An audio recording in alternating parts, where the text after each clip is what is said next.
Alright, good evening and welcome to what is now round one of the ASR Super 2 series.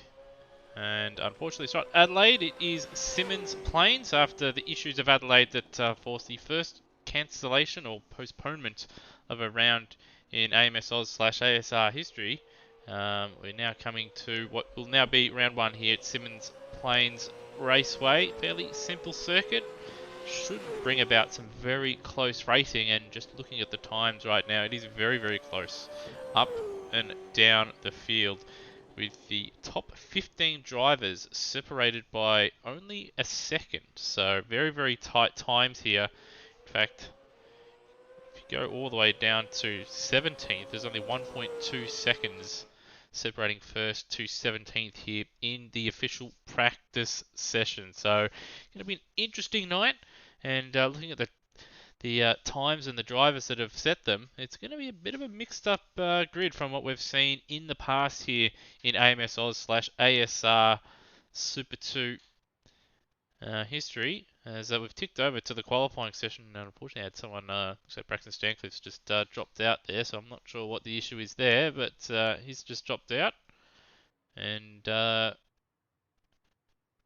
just ticking over into the qualifying session. So a little bit different from the summer series, where of course drivers had the track all to themselves, with the the SRS setting being set to a private qualifying session with only one lap. This time around, though, unlike other qualifying sessions as well, that unlimited laps. And then, of course, we do have 3 races this evening, so should be in for a cracker night of racing, with, of course, mixed up grids in races 2 and 3. And qualifying is going to be interesting as well, with this very short circuit leaving not too much space for the 20 drivers or 19 drivers.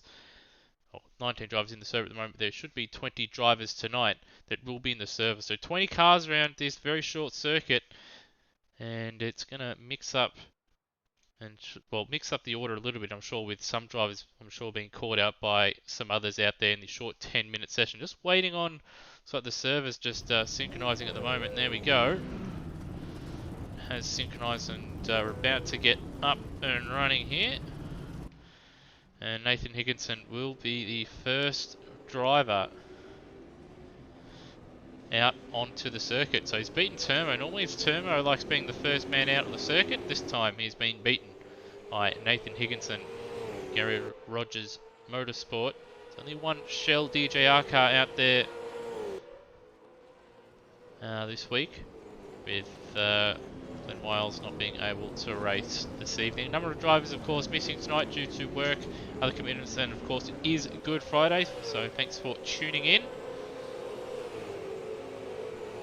But here we are, qualifying. That's probably get underway, with Higginson being the first man to hopefully set a time. And we'll ride on board the young Victorian for a lap around this Symmons Plains Raceway. The lap begins, of course, coming out of the final corner. Very easy to lock a brake here through turn 1, coming over that little rise. Use the curb at 2, and now through 3 and 4. Squeeze the lemon through there. Very easy to get it sideways in the Super V8, or with the Super V8 physics. Now, heavy braking zone for the hairpin here.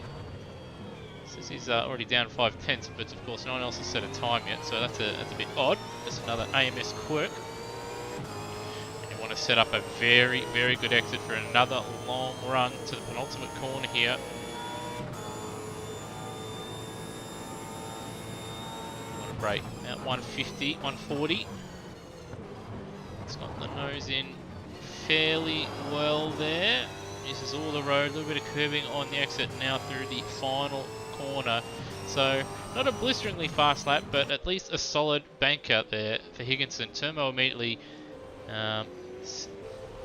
going faster there. Lachlan Burke, who was fastest in official practice, only 4th fastest there. Wonder if he got held up just a little bit. But Dane Liccardo to the top at the moment, 52.2.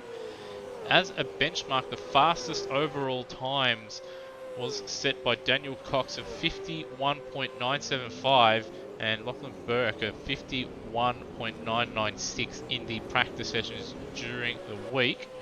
And had freakish jump up in Coxie. There we go, 51.942, and that is the fastest time we've seen throughout all the practice sessions during the week. So Coxie, well, this could be it. This could be Coxie getting his big break here, but of course there's still 7 minutes to go in the session, and of course you don't get points in qualifying. But Liccardo now, he's still out there looking to improve, and just a couple tenths away there. Lachlan Burke improving as well, just a little bit, but Taipan there jumping up. Brian Walsh now jumping up as well. So hot and heavy at the moment, so I do apologise. There's only one man here in the commentary box this evening. That is myself. And Brendan Roche being... Well, he's got housemates now, so he's got... And they get up early for work, so he's unable to commentate, which is fair enough. And Rody's got one of the Kelly cars right in front of him there that he'd be wanting to get ahead of. Just blinking as well, making it awkward. Whilst Rody has a new teammate with Leonard Gersel, who racing the TCAC series, not this week, but the previous week, and smoked the field, and he also raced in the mini challenge as well, and again with max weight, smoked the field there. So he's going to be a driver to look out for, but as we've seen, normally takes guys a little bit of time that don't normally drive a supercar to get up to speed, but he's already fairly handy in P6. So just at the moment, just trying to cycle through and just find what drivers are doing at the moment.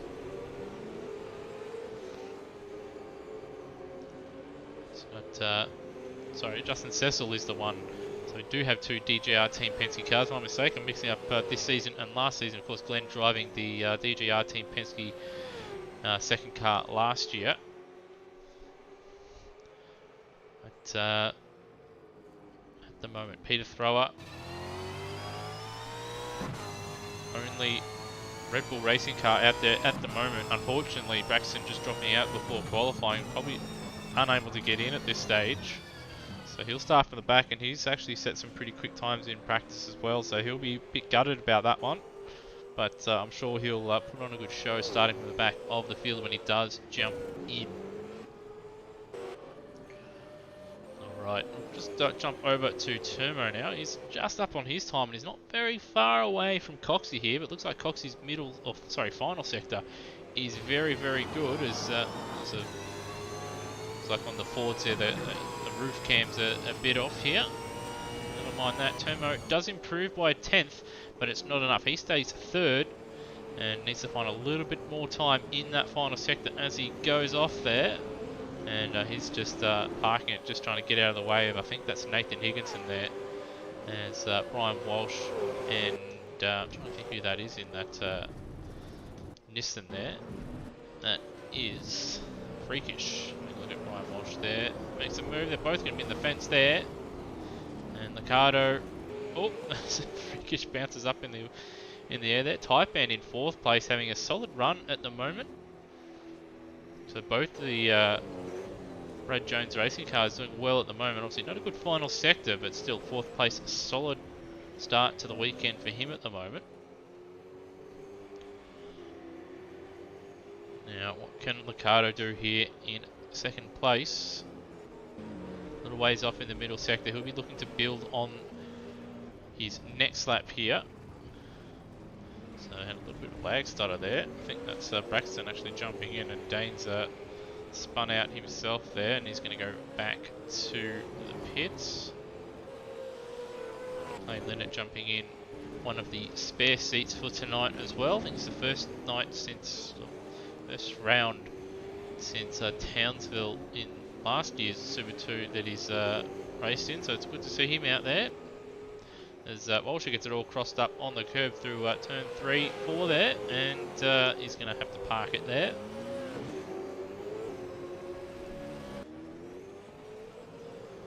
But another one, Darren Kemp, he was very quick in practice. He holds the 4th fastest overall time in all the practice sessions, just ahead of Braxton Stancliffe and just behind Dane Liccardo.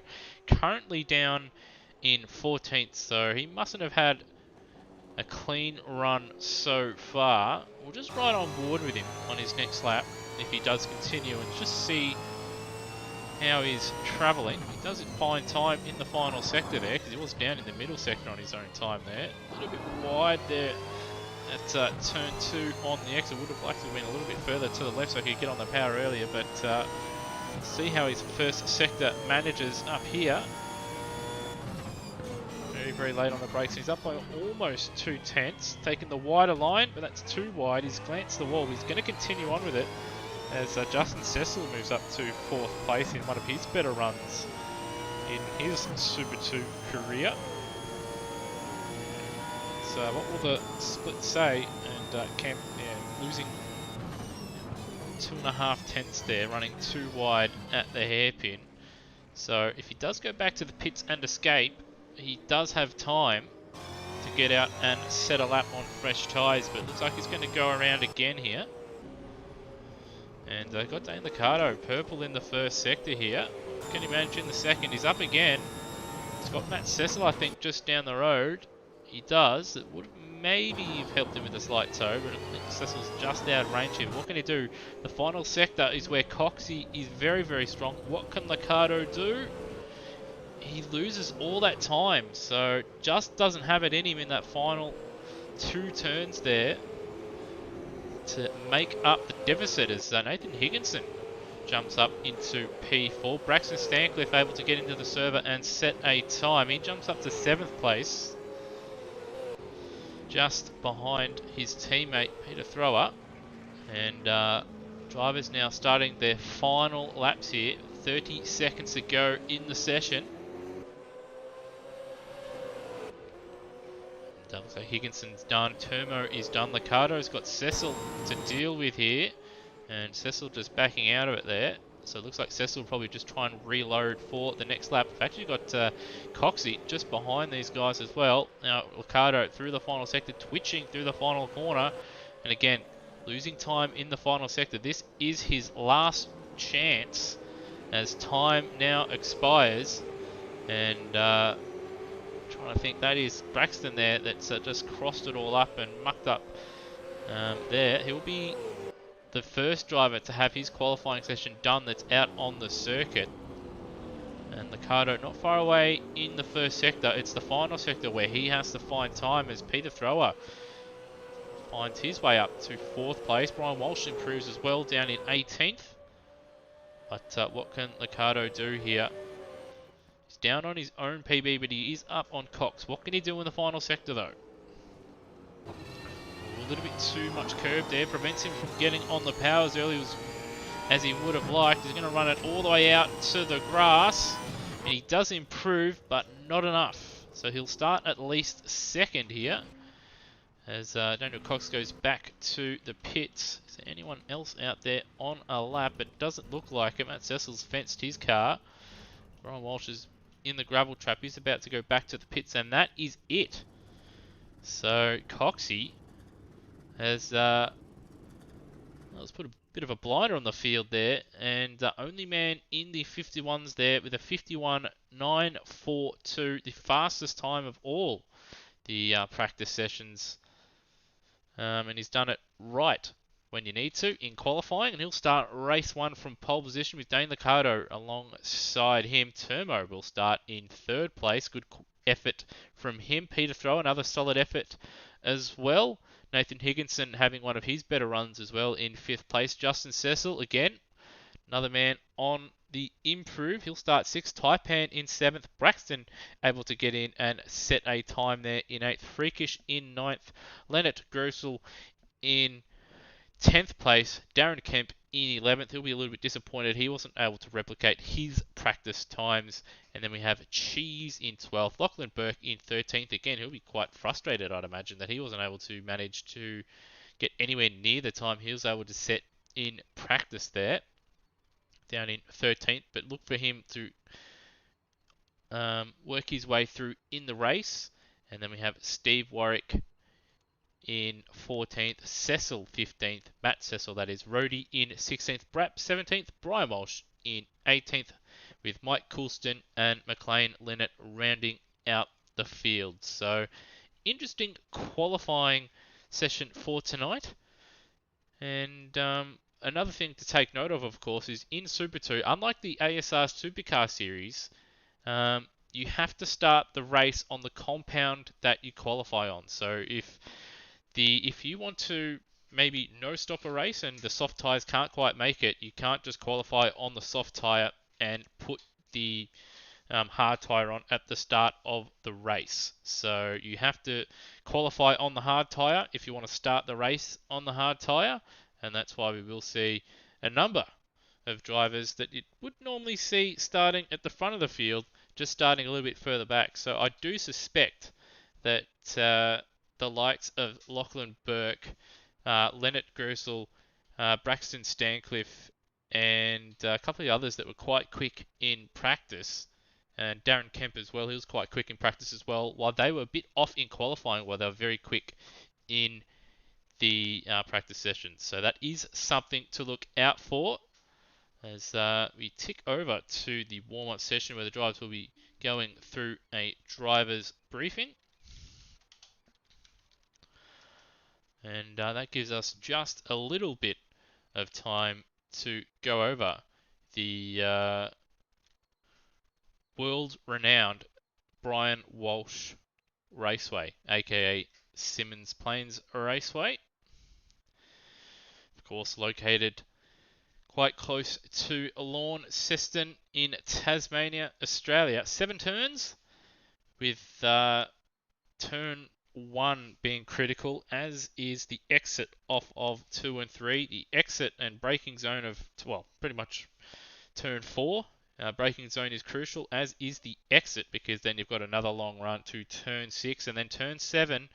That's where Coxie made up all his time over Dane Liccardo there. So that is another corner, is quite crucial. And I think towards the back end of the race, we'll see a number of the guys that may have elected to qualify on the soft tyre through turn 7. It's going to be very, very tricky for them, as their rear tyres, particularly the rear right tyre, which gets lent on quite a bit on the exits of turn 1, turn 4, turn 6 and 7, all cop a bit of a pounding. So that final corner will be one to look out for come the back end of the races that we have tonight. 3 races tonight, of course, 21 laps. So fair amount of racing, and going to be interesting to see how long the soft tyres last. I know a number of drivers have said that the hard tyre will last. The soft tyre, they couldn't quite get to last, or it gets to about the last lap or two of the race before it will fail. So it's going to be very, very tight. Again, qualifying lap record, a 51.9. 9 dead by Tim Redmond, of course. That was in the Summer Series, that one. And the race lap record held by Lime Mitch of 52.011. So not too far away from the overall qualifying record there, Daniel Cox. So fair effort and fair play to him. And going to be interesting to see how this one plays out for him. But the first proper round of Super 2 this week, with Adelaide being postponed to later in the year after some issues.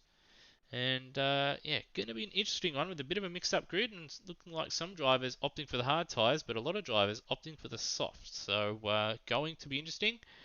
While the drivers do conduct their driver's briefing, and as I am by myself this evening, I'm just going to take a short break and get ready for race number 1 from Symmons Plains here for the ASR Super 2 Championship here from Symmons Plains. We'll be back, just taking probably a minute or 2 break, so don't go anywhere.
Alright, and welcome back to the ASR Super 2 Championship here from Symmons Plains Raceway, where Daniel Cox will lead the field away from pole position for race 1. And looks like the driver's briefing has been conducted here. And do have drivers now starting to make their way out onto the circuit in the warm-up session.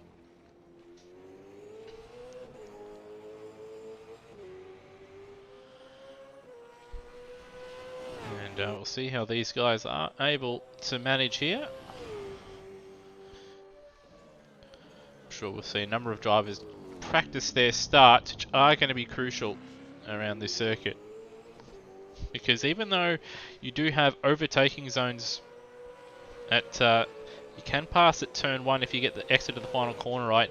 Of course, you can pass into turn 4, and where Matt Cecil is approaching here at turn number 6. You can pass into all those zones, but despite all that in the long straights, it is a fairly difficult track to really overtake, because you do have to try and set up a move somewhere or force a slight mistake, and if a driver's smart enough, all they'll do, even if they are slower, is just nail the exit off the hairpin and out of turn 4, and that nullifies probably the best chance of overtaking to turn number 6. And then all they've got to do, of course, then after that is not bowl a wide at turn 1 and 2, get a solid enough exit and just park the car in the middle of the road for the hairpin. So is an easy track to defend, and a start is crucial, even though it is a very short run to turn number 1.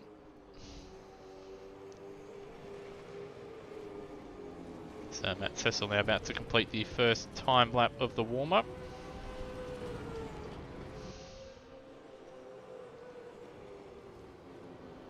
.54.4 from Matt Cecil there.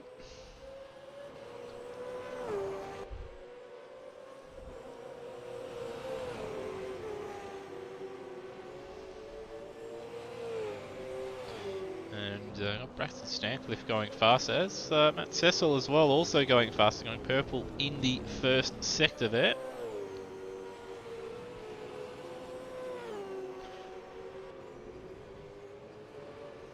There you go, Braxton going to the top of the timesheet. So Matt Cecil's not too far away. And then I've got Leonard Gersel also moving ahead of Matt Cecil, but still a little while away from Braxton Stancliffe there.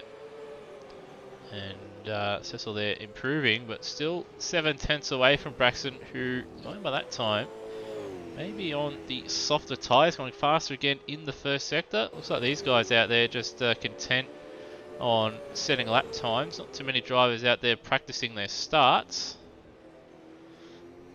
Of course, there are a couple little minor changes to the mod this season around, with introduction of line lockers or a handbrake for race starts. In fact, it looks like Nathan Higginson there just practicing a start.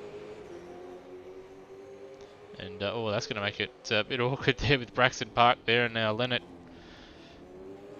coming across the back of Nathan Higginson there as he drifts it through turn 3. Roadie off in the gravel trap there, about to conclude the warm-up session here.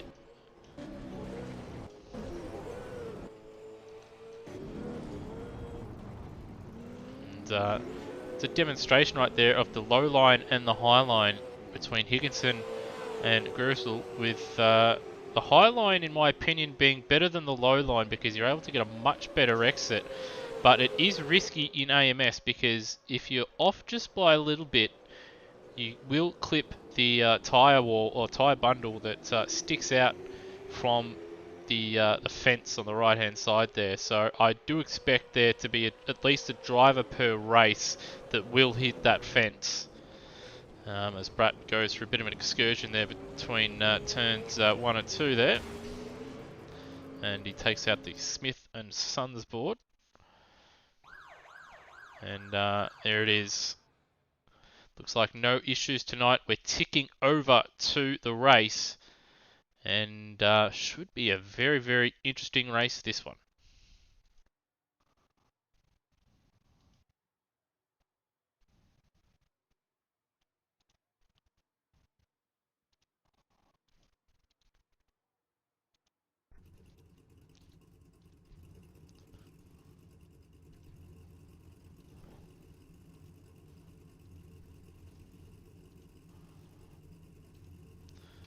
Alright, drivers now forming up onto the grid here.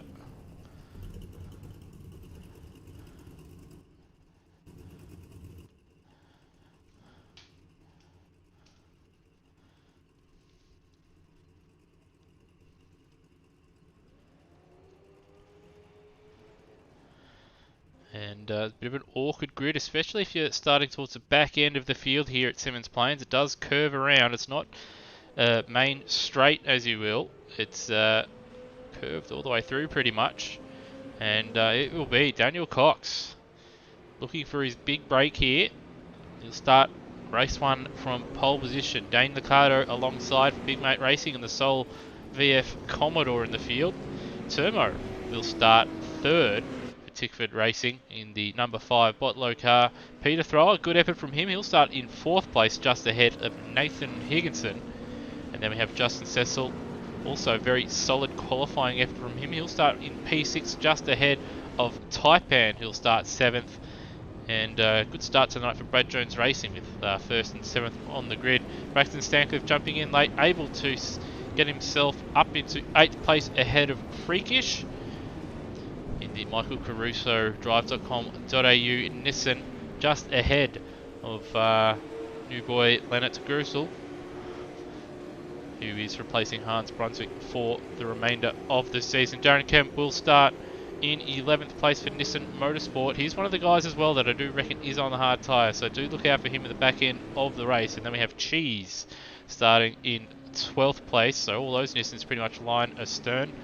Lachlan Burke will start in 13th. Another one of the fast guys that I do suspect is on the hard tyre, so he won't have the outright speed early on, but look for him later on. Steve Warwick will start in 14th for Autobahn Lowndes Racing. Matt Cecil will start in 15th, just ahead of Rody. And then we have Brap in 17th in the unmistakable Truck Assist Techno Autosports car. Brian Walsh will start in 18th at his home circuit. Mike Coulston rounds out the Nissans. He'll start 19th with McLean Linnett rounding out the field here for race number 1 for ASR Super 2 in 2021.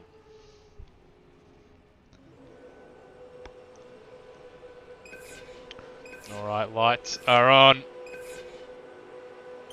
Away we go. Looks like no jump starts, thankfully, but who gets the run into turn 1? It's very, very close. Coxie has the inside. Little bit of contact, and unfortunately he's going to go around there. Just one of those turn 1 things, just the awkward point there, and he'll go to the back of the field. So Coxie doesn't get his big break, unfortunately, and Liccardo will lead into turn number 4 with Termo Higginson. Then we've got the 2 Red Bulls. And a bit of biff and barge up and down the field. There's a bit of a concertina effect at the turn 4 hairpin. But outside of that unfortunate spin for Daniel Cox there, looks like they all got through fairly cleanly. Although, no, they didn't. So we had a bit of a bust up here. Now, what has happened here? So Cecil, well, we can't really tell from that camera angle here. So they've both hit the wall and then in each other there, so I don't know what has happened there. And then there's been cars caught up in that afterwards, so unfortunate. Brian Walsh has got a bit of damage there, but Liccardo leads, Termo, Higginson. And then we've got Thrower, Braxton Stancliffe, Justin Cecil and Grusel, Freakish, Kemp, Cheese, Burke, Taipan, Warwick, Rody. And then we have a recovering Cox, Leonard, Matt Cecil, Mike Coulston, and then we have Brap and Walsh rounding out the rest of the field. But the first 2 have broken away here. Liccardo in first, a little bit of a gap over Termo, and then he's got a couple second gap over Higginson, then the 2 Red Bulls, and then we've got Leonard Grusel working his way and through the field and starting to work his magic. He's quick in all the other series that we've seen him run so far. I do expect him to work his way forward in this race, but he's hack scoring at the wheel through the final couple of corners there. There's you see one of the Nissans a little bit wide in the background, and Rhodey, sister Erebus car, off in the background there, and he's going to get gobbled up by Daniel Cox there. So Coxie looking to work his way through the field, a little bit wide, compromise from Rhodey, or overtaking Rhodey there, but able to get through. He's back up to 14th place, and he's on an adventure, I reckon, tonight after that start. As we see lockups galore into turn 4, and Cheese making a move on Type Band, is down 3 spots. Cheese up 3. Action-packed start already here from Tasmania, and once again now we've got Gersel and Thrower side by side, and Gersel just backing out of it. We've had Higginson lose out to Braxton Stancliffe, so Stancliffe a fast starter here, and there's a number of car salvos. Gersel just wrestling that car. He's struggling at that final corner there, but he's able to keep it on track, and Cecil there, Justin Cecil just outbrake himself a little bit, almost ran into the back of Gersel, thankfully avoided the back of him, and we've got a boost car off in the back there. That's Lachlan Burke. That's Lachlan Burke. What has he done here? Is there damage, internet problems, or is he...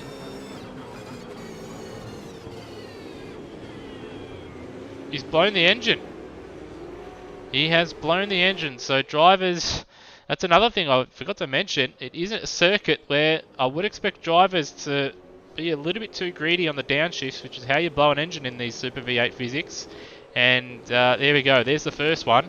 Lockie Burke, who's looking good pace-wise, has ruined his start to the championship with a DNF, the first of the season, as Higginson gets it all crossed up coming into turn 1. Gersel has worked his way ahead of Thrower, who's now coming under pressure from Darren Kemp.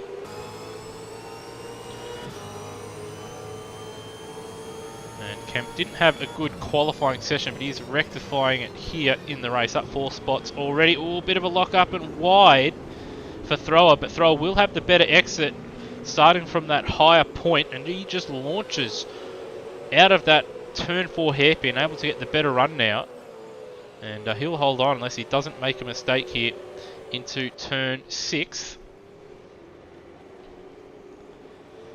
Unfortunately, Thrower has locked up and ran wide again. Another fastest lap for Liccardo here. And he actually put a little bit of time there on Turmo on that last lap, about 0.8 of a second. And despite those mistakes, it's actually Thrower's best lap there as he clampers all over the curbs there at turn number 1. Engineer probably a bit squeamish looking at the car bounce over the curves like that. Thankfully it's only a sim. We've got yellows out at the hairpin. That's Turmo. He's off. He's guessing he's locked up. And that's it. He's decided, instead of trying to turn in and hit the fence, to just keep it straight. Yeah, he's missed his braking point by a considerable margin there. Brake fade will be an issue for these guys. He hasn't got any damage, does Turmo, but unfortunately down to 15th behind the sister Tickford racing car. They've got work to do here. As I got Freakish and Cheese, the two second of the Nissan Motorsport teams battling it out. And I got Taipan behind Justin Cecil. And Darren Kemp's actually lost a bit of ground to Thrower now, so Thrower another PB, starting to find a rhythm. Just edge away from Kemp. Got Leonard now up into 4th place. And we've got Higginson now climbing on the back of Braxton Stancliffe. So after losing out a few laps ago, it looks like Higginson has found a little bit of a groove and starting to put Braxton under a little bit of pressure now. So his last lap was a personal best, 52.8 by Higginson compared to a 53.2 for Stancliffe. These guys are losing time hand over fist to Liccardo at the moment. He's in the mid to high 52s. And that's an interesting line there from Higo, having to actually get out of the power there. 53.2 for him, 53.6 for Braxton Stancliffe. So these guys not travelling along too quickly at the moment. The second, third, and there's 4th, 5th, 6th, 7th, 8th, 9th, 10th and 11th. So recovering Daniel Cox here, still in play for a podium. He's got some really good pace, as we see a bit of a lock up there from, I think that was Grosel down at the hairpin. He's going to go the long way at the hairpin, which he can do. He's going to have the better exit. A little bit of squeeze though. Not deliberate from Cheese, but just the nature of the corner. But Cox does have the run here. Cheese will go defensive, but the pace that Cox is showing, I do expect him to get by Cheese fairly quickly here. But Cheese not making it easy, parking his car right where you need to. Cox going to try the up and under here, and he's going to get it done. He's got that position. He can command the corner from there, and Cox now up into 8th place. So good racing between these two. Coxie looking to force his way back up the field and recover after that spin at turn 1. So a little bit further up though, Justin Cecil now putting Darren Kemp under a bit of pressure here. Having a look at the hairpin, he's going to go deep. A little bit of contact. Oh, he's put Kemp in the fence there. He's put Kemp in the fence. Kemp having to reverse there to get out of it, because that's the only way you can really get out of that. And that's gifted Taipan a position there as well. Oh, 2 positions, because he was behind it all. A little bit of contact, both run wide, and he's gone, thank you very much, I'll take that. And I think Justin Cecil may be slowing up to at some point let Kemp go back by, but Coxie, that's another position for him, 52.8. Fastest man on the circuit on that last lap, so he's got pace in that car. And oh, he had to check up massively there, getting on the brake between turns 2 and 3, which well, it means he's not going to be able to pass in the hairpin, but he can't anyway because they've got yellows. Who is that? That's 2 cars off. That's Higginson and the Team 18 car of where's that? McLean Leonard. We've got Rhodey out of the race as well here. So disaster for Higginson. What happened here? So he and Gersel battling here. Oh, and it's just too deep, and he realised he's going to whack the back of the Red Bull car in front. He's elected just to turn right into the, well, he didn't have to put it into the fence, but he turned right there just to avoid hitting the car in front. So heads up driving, disaster for him, but he avoids running into the back and ruining Braxton Stancliffe's race there. And again, that's another position for Coxie here.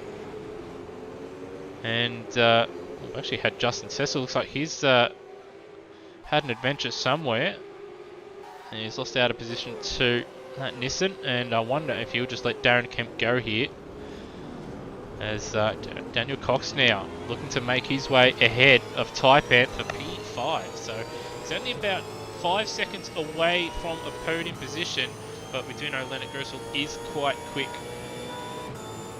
at the moment, and I do suspect he may be on the harder tyre as well, but that will be one thing to look out for. We've got one of the Rebels off, that's Thrower, and he's rejoined safely onto the racetrack, but he's lost a lot of time, and he's going to come under threat from Taipan and Daniel Cox. Another 52.7, fastest man again on the racetrack, setting personal bests, and it's had a good run now out of turn 2 and turn 3. Now, what does Taipan do? Does he defend it? It's going to make it awkward for him here. He's going to take the high line. It's going to force Cox to take the low line. And he's going to get the job done. And he's done it well there, has Coxie. He will give up the slipstream, but I think he just got a better run over Taipan on the exit there. Taipan does have the slipstream. We've got the two Nissans battling out, Cheese and Freakish here. And Freakish looking to make a move, shows the nose. Looks like a big dive just ahead from Taipan into turn 6. Can't make it stick. And Cox now solidly into 5th place. Lost a bit of time on that lap. But of course, we did see him make a big move at turn 4 and probably had to get out of it turn 6 that we just caught in the back of shot there.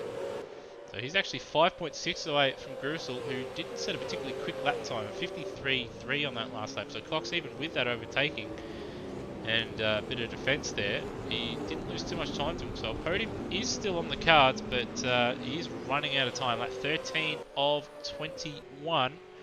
Ricardo, of course, in the lead. And his lap times of late have just started to dip into the 53s, and he's just starting to fall away at the moment, but he can take it easy.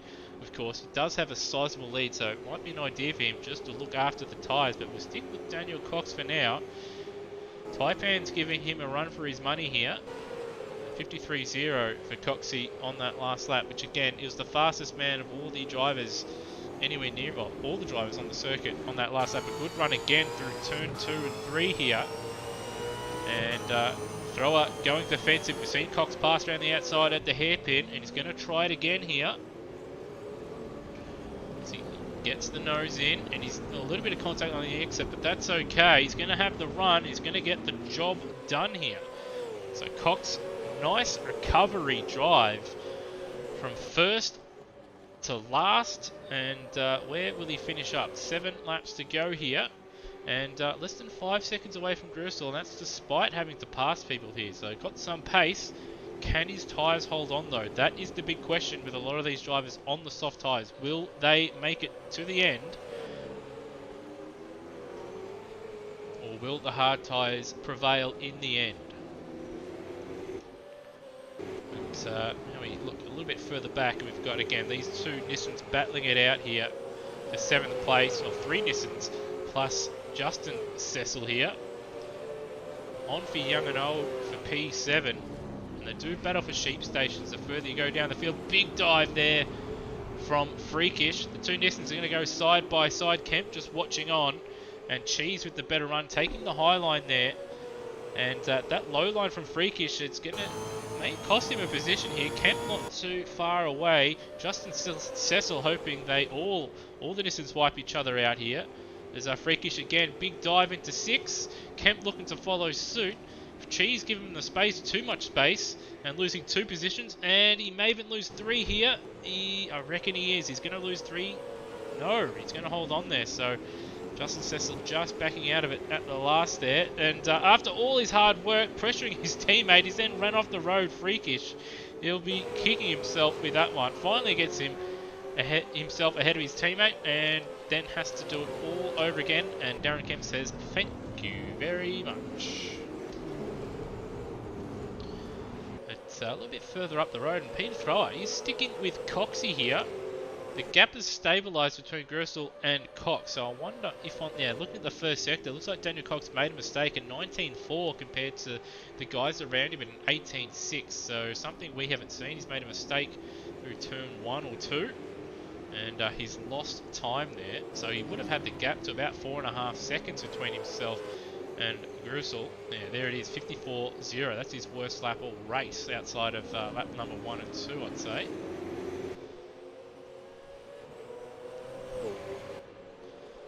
But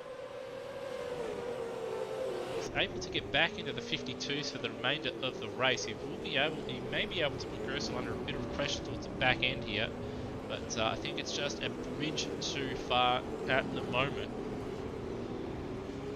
But once again, looks like the 2 Nissans here of Freakish and Cheese, closest battle on circuit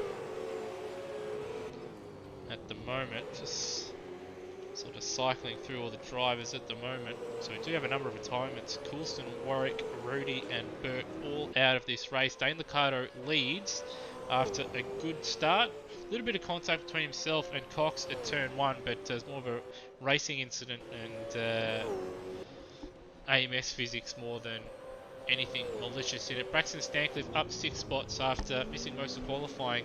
He's doing a good job at the moment. Just 2.1 seconds ahead of Leonard Grusel. And then of course we have Coxie still looking for his big break here.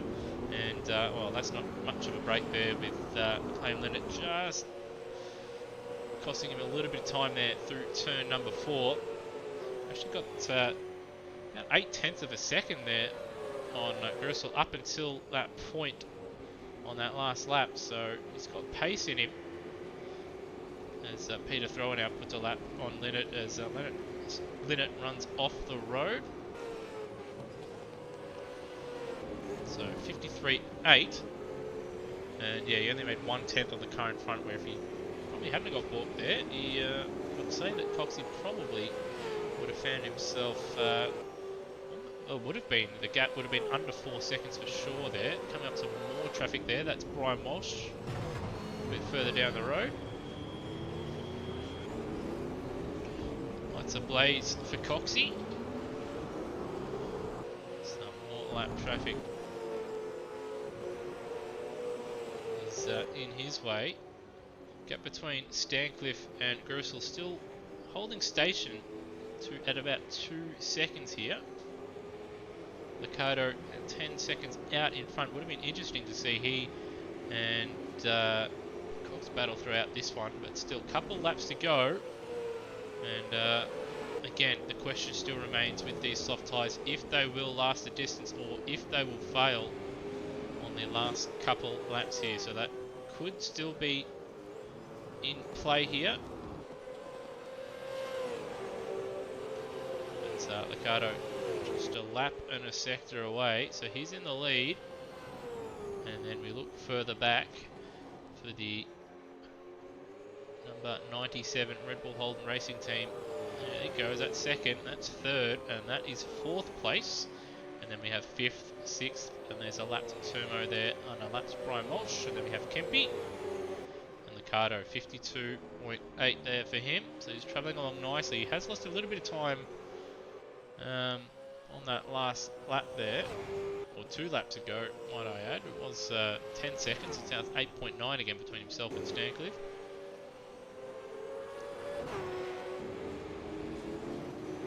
It's just looking here for a nice interesting battle on track. Doesn't look like there is too many, except of course Justin Cecil, Cheese and Freakish here on the final lap.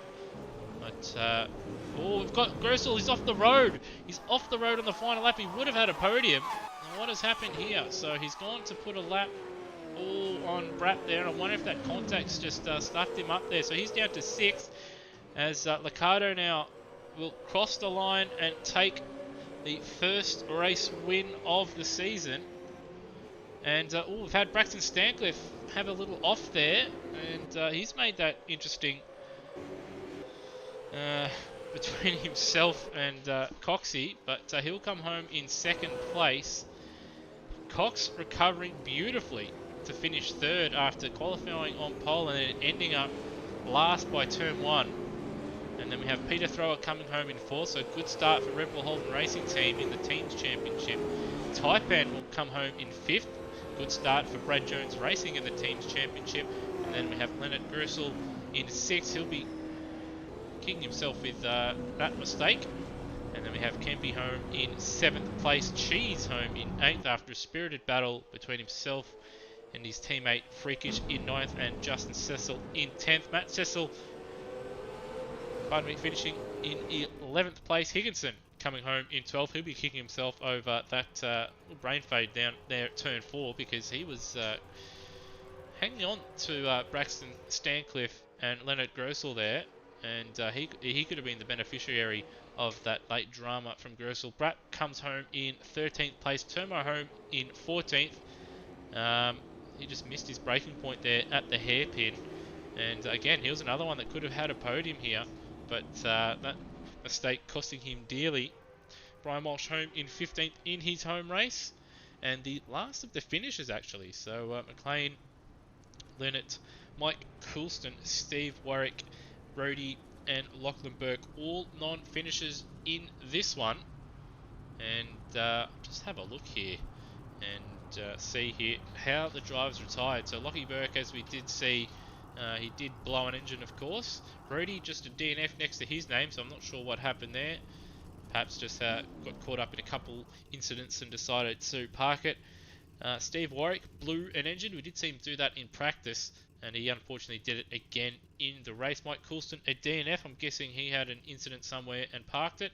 And McLean Leonard on lap 17 of 21, having retired due to suspension problems. So he, for sure, would have hit the fence somewhere. If I had to guess, it would have been on the exit at turn 4 there, on the tyre bundle, that black tyre bundle on the outside. Very easy to clip, and if you do hit at the wrong angle, you will have some suspension damage. So very entertaining race number 1 there. Dane Liccardo taking the win, Braxton Stancliffe second, and Daniel Cox recovering beautifully to finish in third. Shame we didn't have that battle all race long between Cox and Licata. I reckon it would have been close, but hopefully we do get that in races 2 and 3.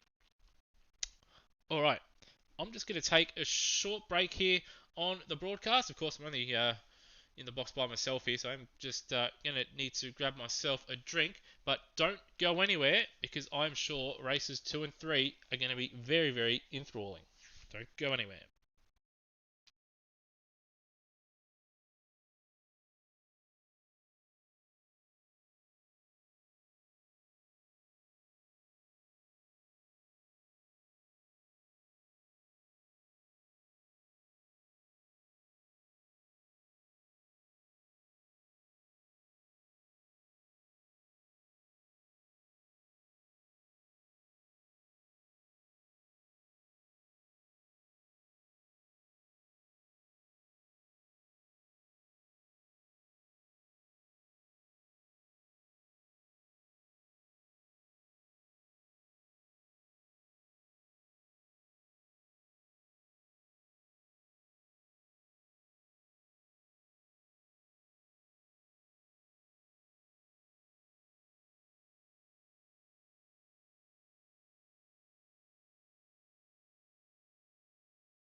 Alrighty, and welcome back to what is now round 1 of the Automobilista, sorry, the Australasian Sim Racing Super 2 Championship there. Just get a little bit mixed up there. Used to say the old Automobilista Australia name, but no, it's the Australasian Sim Racing Super 2 Championship here from Symmons Plains.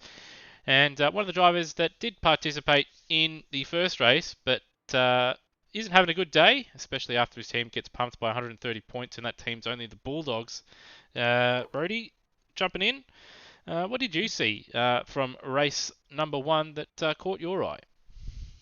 Um, Hi, Lewis. It's good to be back. I think the last time I was in a broadcast was the when we were doing the TCR stuff last year. So this is my first time with ASR on the tag. But no, look, it was. I got the back end of that race, and look, I share your thoughts that it would have been great to see Coxie up the front. And I missed what happened to Coxie down the back because he qualified first, but he started off the back row. So I'm confused, or near the back. I'm confused at what happened there. It's just a little bit of, he was on the curb at turn one there. Just a little bit of minor contact with Dane, who was on his outside, and due to just the way the AMS tyre physics are and the way that sometimes contact can be in this game, unfortunately found himself spinning around. So it's nothing that Dane did was particularly bad, nothing that Coxie did was particularly bad. It was just one of those things that sim racing and some games sort of throw up. So AMS sort of has those things where if you get hit at a certain angle, it just sends you around. And unfortunately for Coxie, that's what happened to him. So a bit of a shame, but he was able to recover beautifully there and finish in third place with a number of people, as we can see in the chat, saying it was a great drive. And even seen in the Discord as well, some people saying that was a really good drive. So the fact that he was able to come from first and then come from last to end up where he was a fair achievement. So he's definitely going to be one to look out for in this race. Of course, races number 2 in this series are reverse top 10. So that means Dane Licata will start from 10th place and Coxie will start from 8th.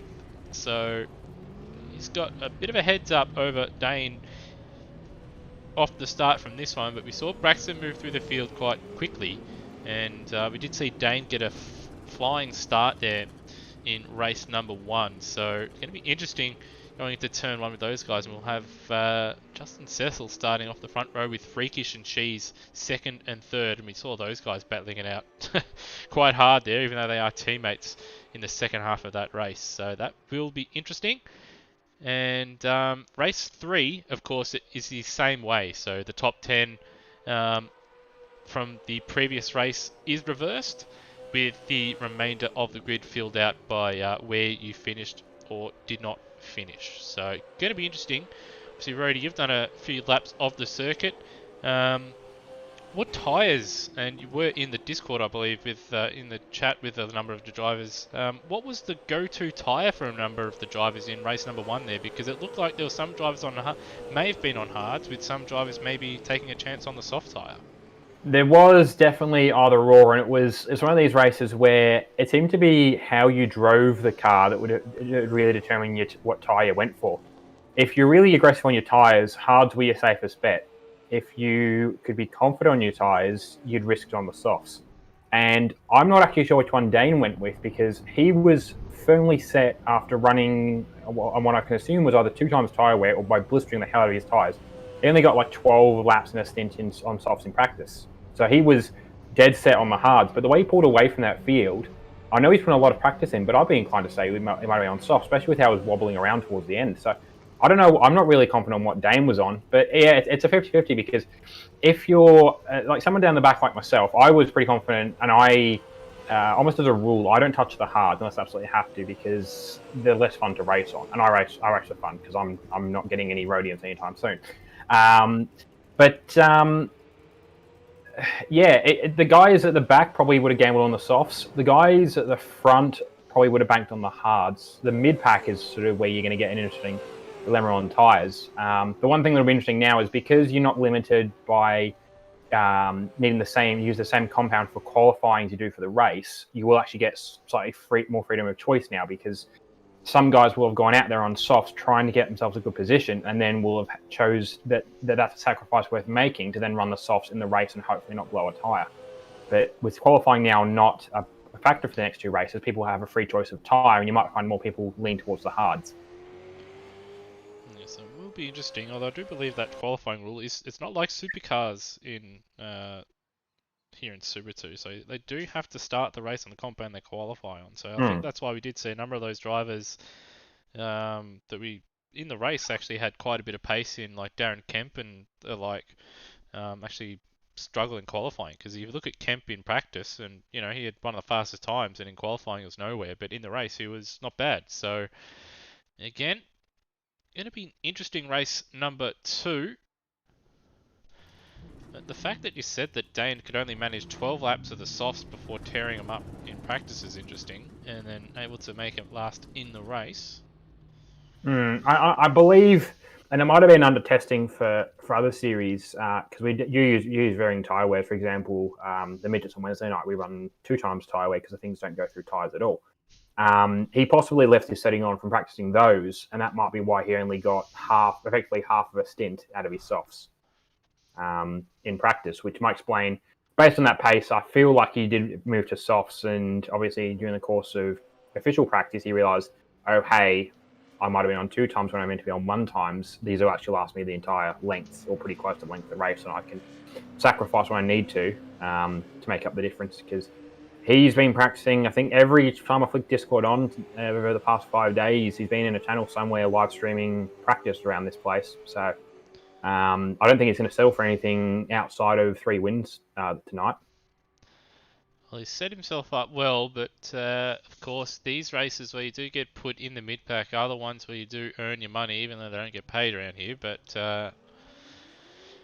going to be interesting. He's struggled a little bit around cars in the past as Dane, so we'll see how he goes here in race number 2. Does have a number of fast guys in front of him that he's going to have to deal with. Of course, the start's going to be crucial, but I'd say from his perspective, probably the first 5 laps are going to be the ones that are the most important. If he can just get away cleanly, Dane, same with Coxie as well, with their pace. If they can get away cleanly, they should be right to get themselves back up to the front of the field. But if they find themselves stuck behind some slower guys, they'll let some of the other faster guys get away, and they might dig themselves a big hole that they might not be able to recover from. Yeah. So it'll be interesting, and we've seen this obviously when we used to do TCR commentary together. The guys that would have pace in clean air but would struggle in the with cars around them. So yeah, we're interested to see whether Dane's pace will translate to a busy track as well as it did to a clean track. And here we are. Another man to look out for in this one. He retired from race number 1, obviously. He's Lockie Burke. He does have some very quick pace around here. Here's another one that didn't have the ideal qualifying session, but I would have expected to move forward in the race. So in ASR Super 2, obviously he's been one of the men to beat at Bathurst and Sandown, of course. Being very, very quick. And in the practice sessions here, he was looking quite quick as well with his second fastest overall time. And in qualifying, didn't put it together, and of course blew his engine early on in race number 1. So here's another one to look out for early on. Hopefully he won't blow the engine in this one, and we're able to gauge what he's able to do around this circuit. But he's got his work cut out for himself in this one here. So we've ticked over to the race session, and now we await all the drivers getting onto the grid and the formation lap to get underway.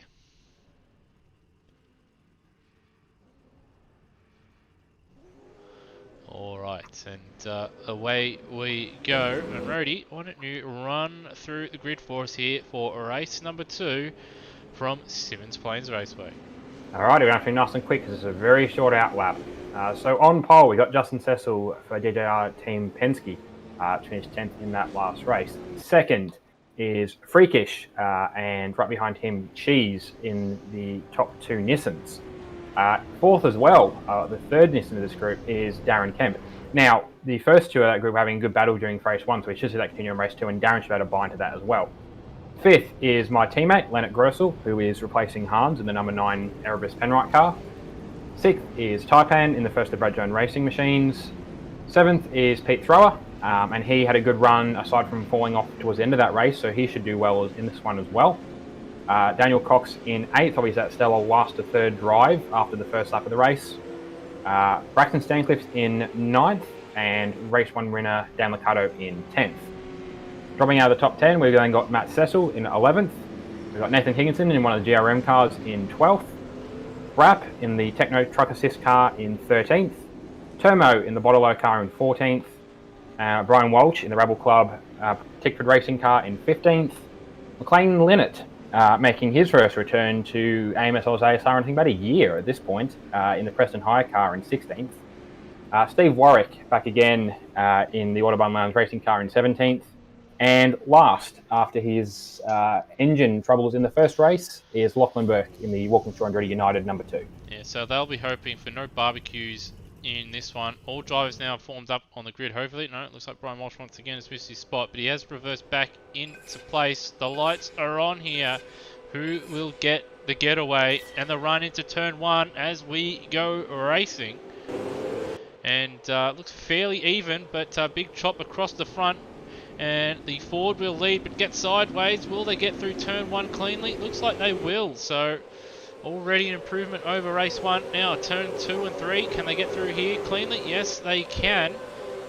And not too many positional changes as of yet, but looks like Coxey looking for a big move up the inside of his BGR teammate. He's given Leonard a bit of a clip behind the ears there, but they all live to fight another day. But Justin Cecil with the start so far and looking the goods.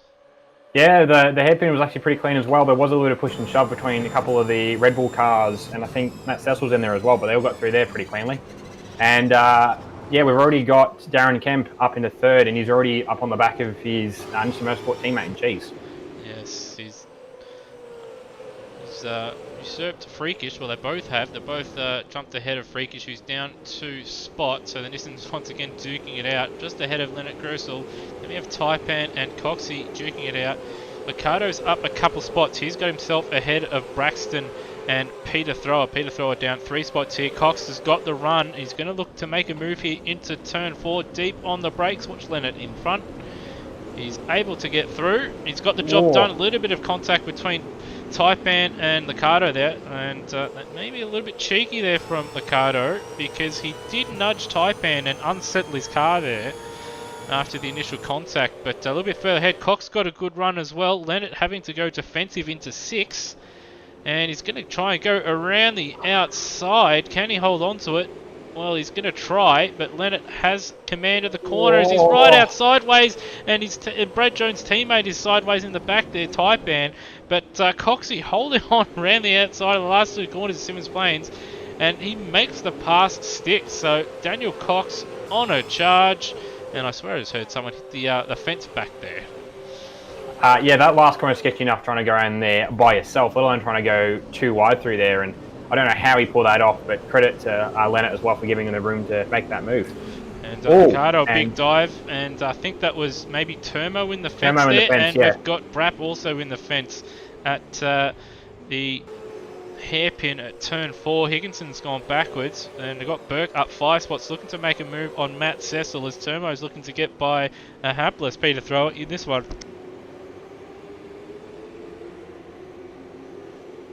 Oh, Berkey's just about got that move down on Matt now and actually managed to pull away on the inside of the last corner. Best lap there to Dan Liccardo in 6:52.984. You can see Matt putting in a shot at the back, but he's not going to quite make that pass.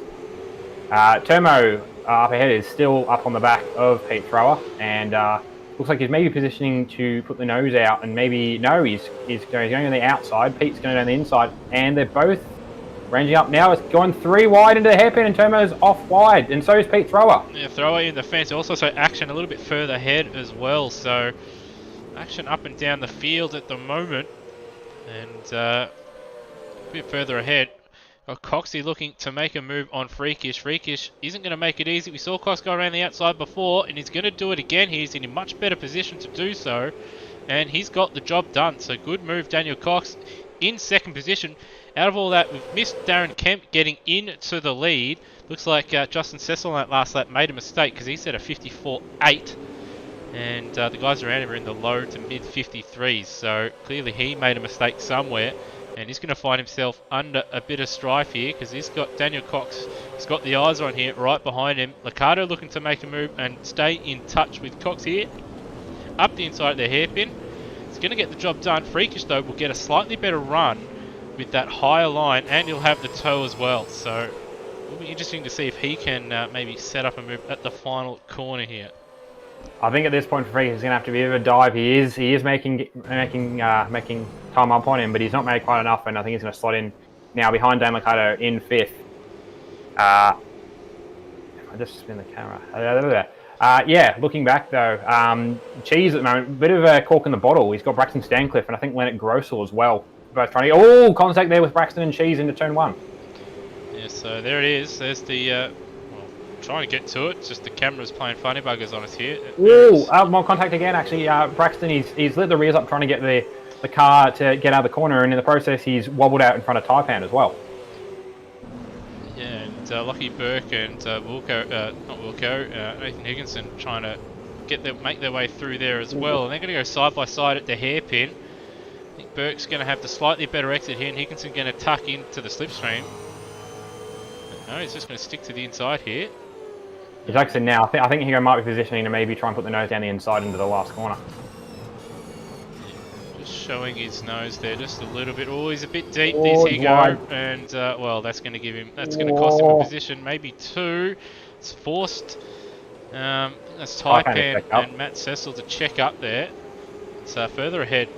That's one of the Nissens and Gersel Cheese there. Cheese and Gersel battling it out for 6th place there and getting the job done. And we have had Coxie get ahead of Cecil, Justin Cecil, and now Liccardo looking to follow suit. Gets the job done at the hairpin. Now Coxie looking to set up a move on Darren Kemp here for the lead. So they've slowly moved their way forward. And 2nd and 3rd place, 2 fastest men on the circuit.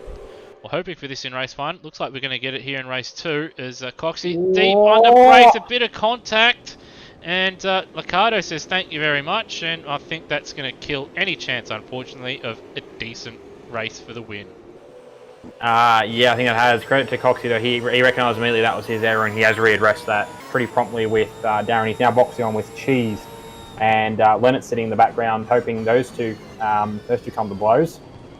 He's actually now the head of, I think, a 6-car train back to Lockie Burke is up to 8th, and Braxton Sandcliffe is in the walls a bit, but he's still sitting in 9th. And here we go, Cheese and Leonard once again side by side into the hairpin. Leonard going to take the high line. And... Braxton Sandcliffe diving in as well. Yeah, there's... we've got a car in the fence. That's Matt Cecil in the fence at the hairpin there. So what happened to him? Let's cut to a little bit of a replay here. Unfortunately, the camera's on the forward for whatever reason, just out of whack. So he's just outbroke himself. Crunch. Also trying to avoid Taipan, who ran wide at the same point as well. Yeah, very easy to outbrake yourself and end up in that fence. So Leonard and Cheese continue their big battle, and Higginson now. He sets the fastest lap of the race down in 10th place there. I think a bit of slipstreaming would have helped. Coxie now looking to make a move on Kemp. Kemp's deep on the brakes. He's going to look to make a move on Justin Cecil. He's going to get the job done. They're going to be side by side. It's going to aid Cox behind him just a little bit. You can thank ABS for that move, because I can guarantee if he didn't have it, that would have been both front tyres locked up and a T-bone. But he's got the job done into turn 6, but they've all sort of checked up a little bit, and that's allowed Cox just to close in. And once again, it's going to be battle joined between Darren Kemp and Freakish, with Liccardo 3 seconds out in front at the moment. And a massive battle pack now behind Darren Kemp all the way down. Could argue down to Higginson, although he's a couple seconds off the back of Burke, so pretty much from 2nd all the way down to 9th. It's a massive train as Cox now makes a move on the Penske car in front.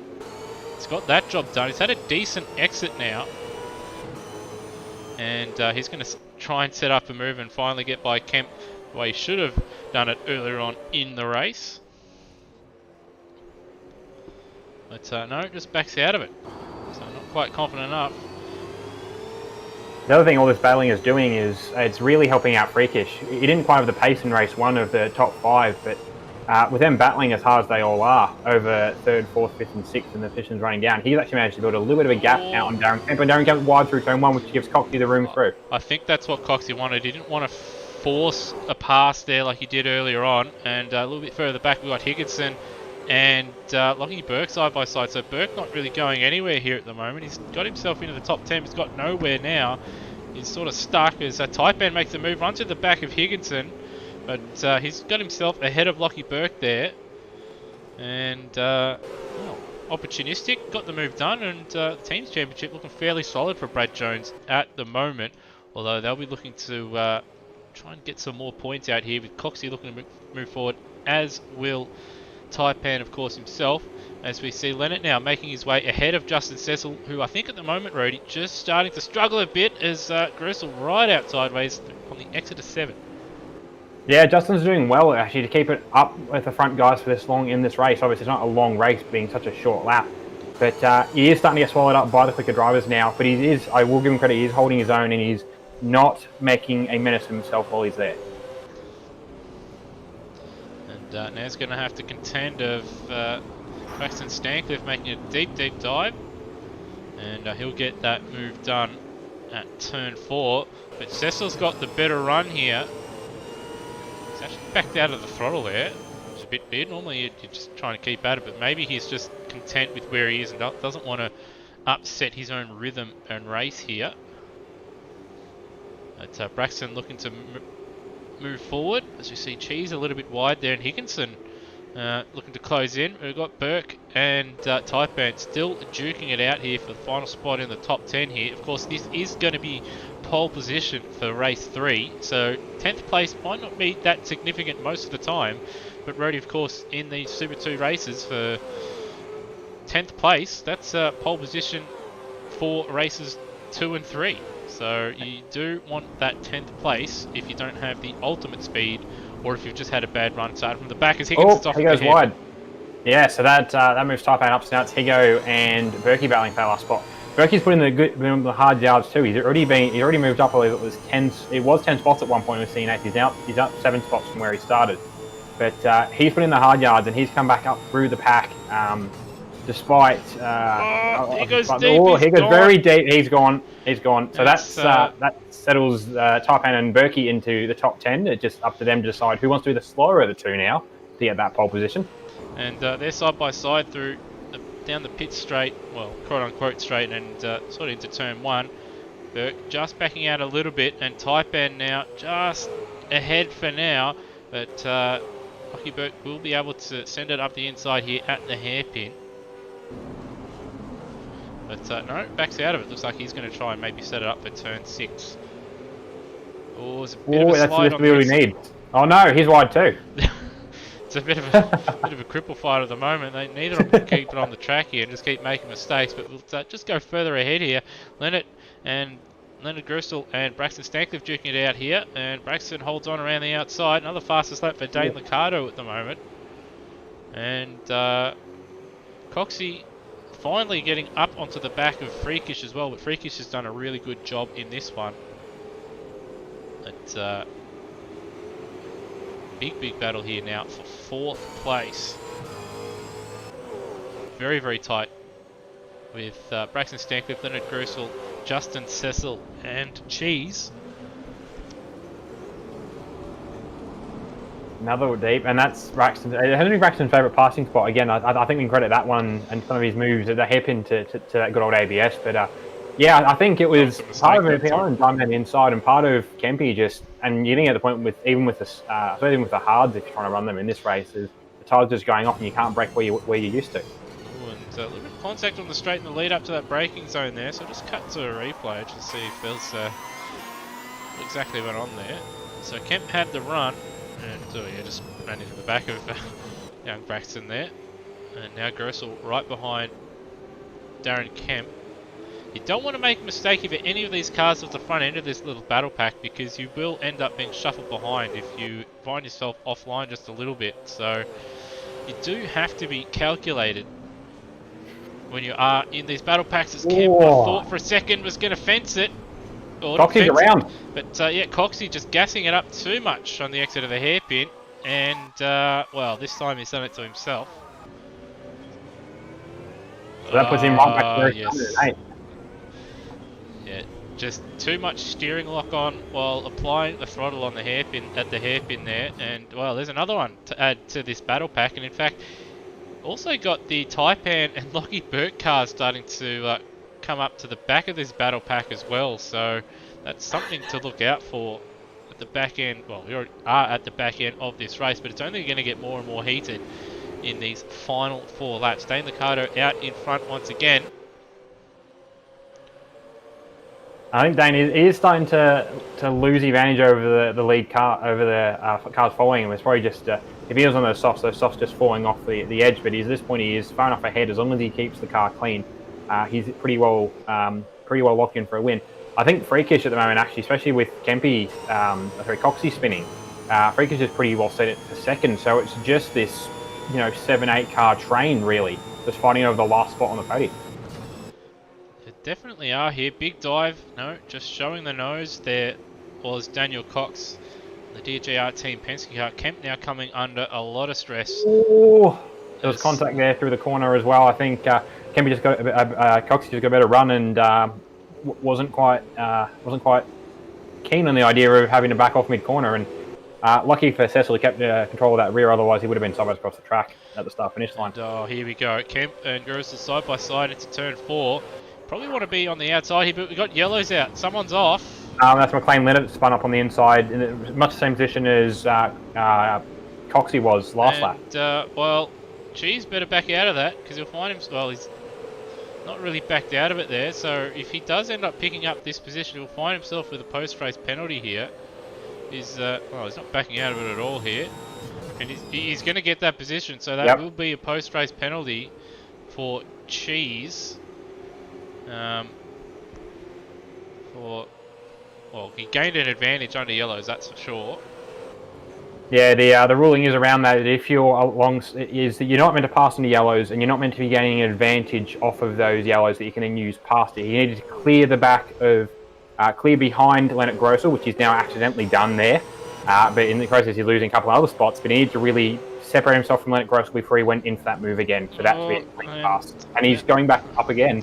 Yeah, I don't know what the hell happened there. Maybe he's he made a mistake, or is he backed out of it? Maybe got a bit of wheel spin. I'd say he got a bit of wheel spin, maybe coming onto the straight, maybe the front straight as it were, and then just was a bit more confident under brakes than the cars around him.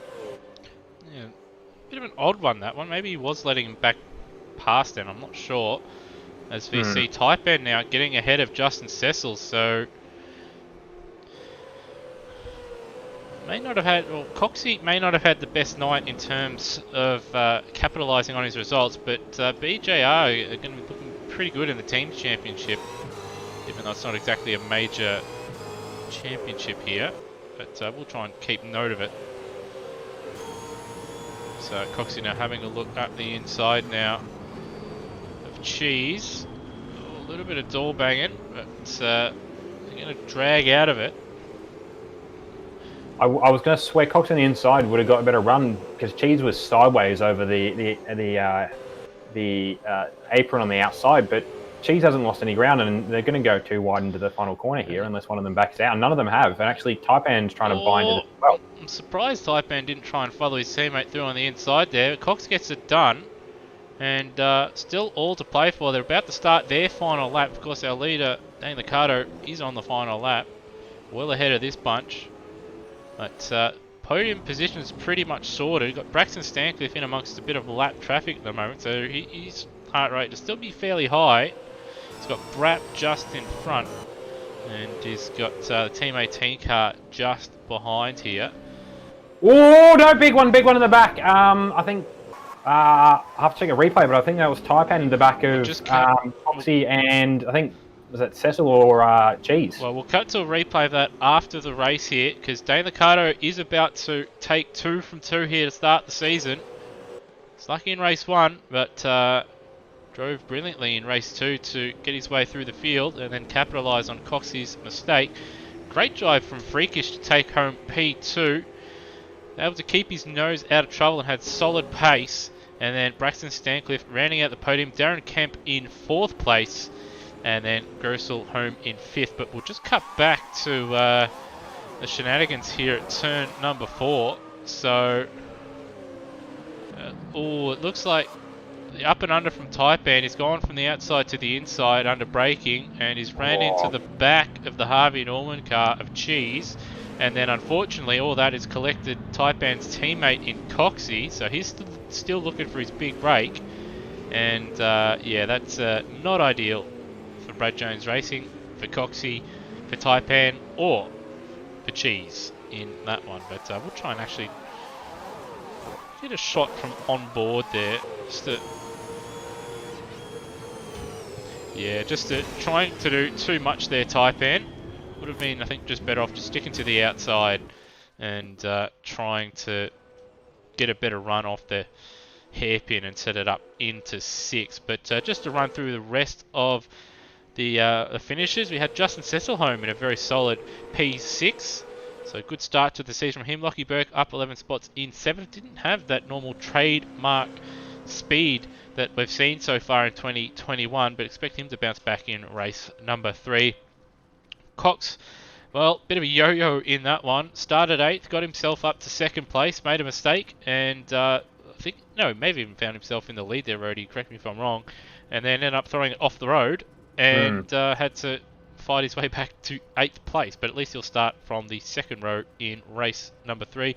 Termo Home in 9th place. Didn't see too much of him in that one, but much better than his race 1 antics. Nathan Higginson up 2 spots. Could have been once again a bit higher, but a couple of mistakes just crept in once again. Cheese Home in 11th. He'll be a bit disappointed with that late race contact there, and I'm sure will probably have something to do with later in the week incidents. But again, he's a bit of a showman in that last race there, involved in that battle pack. Taipan, of course, home in 12th after that incident. Peter Thrower home in 13th. He'll be looking to bounce back after a good race 1 and not so good race number 2.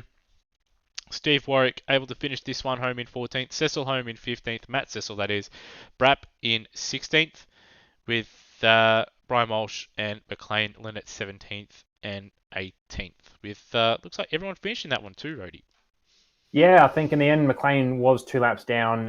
He was the one of the cars spinning up at the exit of the hairpin. But no, all 18 cars finished. And look, coming into this race, I think a lot of us were maybe not getting Gold Coast vibes, but we definitely were expecting, a reconstruction of the 2017 Supercars race at some point. We've still got one race left. I'm going to find some wood to touch before I curse this, but looked again, and it's great to have all the cars finishing, and it sets everyone else up well for the season, because you really don't want to start your season on some non-finishes, because it really hurts you in the points, and you've got it all to play for from there. Yeah, so do have thanks to Scott Nolan, who's doing the Google Docs for us here for the championship standing. So of course Dane Liccardo 2 wins, 200 points, but he's actually ahead of Braxton Stancliffe in 2nd place in the standings. Daniel Cox in 3rd. We've actually got 4 drivers on 173 points, with Daniel Cox, Leonard Gersel, Darren Kemp and Freakish all on 173 there, so very, very close there. Daniel Cox will be probably kicking himself with the way tonight's going, because he's been just as quick as Dane. And then, of course, we have Justin Cecil. Solid start to the season for him. He's on 158, with Peter Thrower and Taipan equal on 155. Cheese rounding out the top 10 on 149, just ahead of Nathan Higginson on 140. Termo 137. Matt Cecil on 128. Brap on 119. Brian Walsh 110. McLean Linnett on 104, Lockie Burke on 82, with Steve Warwick on 61. So you also do have obviously yourself, Rody, on 0 points with your DNF in race 1. Mike Coulson DNF from race 1 also on 0, a non-starter as well. But already this championship, I reckon, Rody, going to be very, very close and very, very unpredictable, even though Dane's taken 2 from 2. From what we've seen from the mid-pack and a number of the guys that we've seen for a few times now, a few guys can go a little bit faster that we know, as well as a couple of guys in the midfield from last season. Bit of a surprise here in this one already. Yeah, and it's like it wasn't necessarily a hard one to judge, and it I'll start saying this again because I'm trying to enter a pub at the same time. And that's not a good move. Like last year's championship, I suppose more. I'm talking about the summer series, the last one we had. We were pretty confident, I suppose, going in. It kind of already during the winter season kind of developed into a bit of a Aussies versus Kiwis thing, in that most of the Ollies would sit in one chap, the key would sit in another, and there'd be a little bit of friendly banter going back and forth, and probably a bit of nationalistic pride that would float around right in the heat of the moment. And so we're pretty confident, obviously, that the Kiwi guys win it, and the Kiwi guys are quick. And like a lot of the guys, the Kiwi guys, are the guys who are moved up to supercars for this season. So, Scott Stancliffe's, your Tim Redmonds, and those sort of guys. With them Can't out of the forget picture, Snipes. You can't forget Instant Snipes, I mate. cannot forget Snipes. I knew there was somebody else forgetting. But with those out of the picture, it really opens things up. And we were pretty confident at the start of the season. Obviously, this is round 1, but in the calendar format, originally this is round 2. We were confident at the start of the season that Hans, who was registered in the number 9 car that Leonard's currently in, that he was, as long as he can make most rounds, he was probably going to walk away with it, because he was the only driver from that top group not to get automatically promoted, and that was because he's also running, he's also the co-commentator with Nether over for the Supercars broadcast, so he couldn't race Supercars and commentate, so that's why he's down here in Super 2. But he's had to pull out. It's hard to make a bet. Like we know we've had interest from Leonard, and for those that haven't been watching the broadcast over the past week and a bit, Leonard appeared on the scene. I think, what was it? Just over a week ago. Rocked up in the minis and near enough clean shop, despite the fact that you threw increasing amounts of weight at him. He just didn't care and just kept buggering off. He ended up in the final race of that minis having the maximum weight possible thrown onto his car. So in R Factor and AMS, the max you can throw on is 255, because it goes in a sort of binary kind of way. So 255 is the most you can chuck on. He ended up getting that halfway through the final race, and he was still driving faster than people. So yeah, quite handy. So there was that, and then of course the night after he came across and he jumped in a guest car for the Le Mans Midgets over in TSAC. He was in a B-class car, and he won the race overall. And to give you an idea, the cars are roughly assorted A, B, and C by power and therefore pace. B-class cars are not supposed to win overall, especially not a track like Sebring, where there's plenty of big, long straights for the A-class cars to get their power out. Nobody told Leonard that. He went out there in a B-class car for his first time driving the cars, and I think won by something like 30-odd seconds in a 50-minute race. He just... if he'd done the same thing here, I'd say he knows no physics, but clearly laws do apply to him in some series, and he's not quite clearing out here. But it's probably because he hasn't spent a lot of time around a supercar. So if he can make more regular appearances, I think he's in with a shot. Dane as well, he's been putting in a lot of effort, both in ASC Super 2 and over here. He's been, spending days upon days leading up to races, doing practice and just running full-length stints and doing heaters and all that sort of stuff. Obviously, Berkey's shown some pace elsewhere as well. But we've got Coxie back, which is good to see. Coxie had some good pace last season. It's really hard to nail down one good pick, and especially off of how this is forming out as well, because with this many cars on track, especially when you start getting into reverse grid stuff, some of the lap traffic, it's a bit of 50-50 on who's got the quickest car, but also who can stay out of trouble. Because you can be the quickest car, but if you can't pass people, or you end up in the back of people, you can lose 5 spots just here, there, and everywhere. Yeah, so I think that's something that probably Coxie's probably going to have to learn just a little bit. So this is the first time I've sort of seen him running towards the front of a field in any series, and from what we've seen tonight, if he can keep the speed that he has up throughout the season, he'll find himself battling for the championship. But what he'll find when you are battling for a championship, it's all those little things that you've just mentioned there that will cost you in the end. If the driver you're racing against, you've got to assume is going to finish every race. And if they finish every race, if you have a race where he just did there, where he had the pace to finish at worst second on pace, and you don't finish second, you're not maximising your result, finishing down there in 8th place with a couple of mistakes that he made there. So you've got to maximise what comes your way, And I think a number of these drivers, with this championship being blown wide open, with as we said, Hans unfortunately due to personal issues not being able to race the series. We do hope that at some point later on in the year that he's able to make a round or two. So hopefully that happens. But obviously that championship for him, he's no part of it. Leonard, we know, has got speed, and we've got others out there who've got speed. But it's all going to be about putting a season together. Anybody can put together one perfect race, but to win a championship, you can have the perfect races, but you can't have the bad races. So it's all about maximising what you can get, and I think with this field, I don't think we're going to see everybody maximise every single race here, Rody. So I could see an up and down championship with pretty much every driver in the field having, I guess, a flaw or a circuit or something in their game that does throw them off a little bit. So it's going to be very, very interesting to see how the rest of the year pans out for these guys. Yeah, this might be a sort of championship that isn't decided by the fastest driver in any one race or someone that picks out as the quickest driver, but just the driver who managed to avoid the trouble and is quick enough to be consistently up there. So it could come from someone who maybe not so he doesn't win a race, but wins one or two races and otherwise stably top 5 or back into the top end of the top 10. Yep. So just forming up now onto the grid. I'm just going to update this graphic here on the screen that will show the Super 2 calendar. It hasn't been updated after the Adelaide kerfuffle, so do sort of ignore that. But your screen now should be the calendar. It's not perfect here for Super 2, so of course next round will be Phillip Island, but I'll run through the grid here for race number 3, and it'll be Nathan Higginson starting from pole.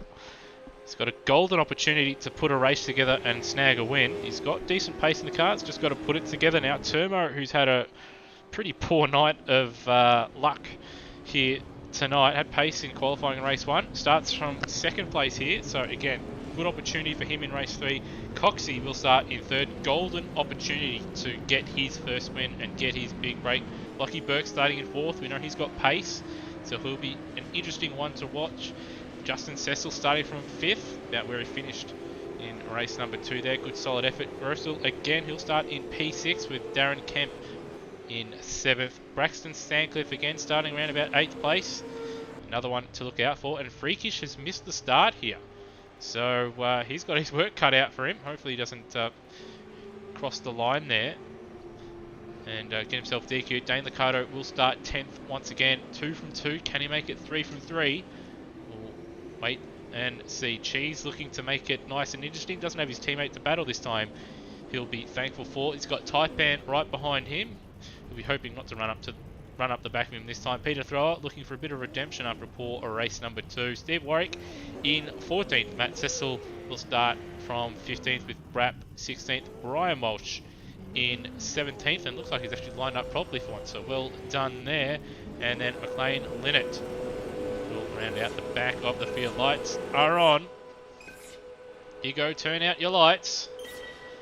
And away we go for race number 3 from Symmons Plains. Poor start from Termo, and immediately Coxie up into P2. Will they get through tricky turn number 1? And it looks like they're just about through there. Just. That was very nearly something in the background. Bryce Stancliffe got up on the curb through turn 2 and got into Dane's door, but luckily there was nothing past that, and I think he's just been released behind. Burke is ahead of Termo, making the move. Big slide from Higo.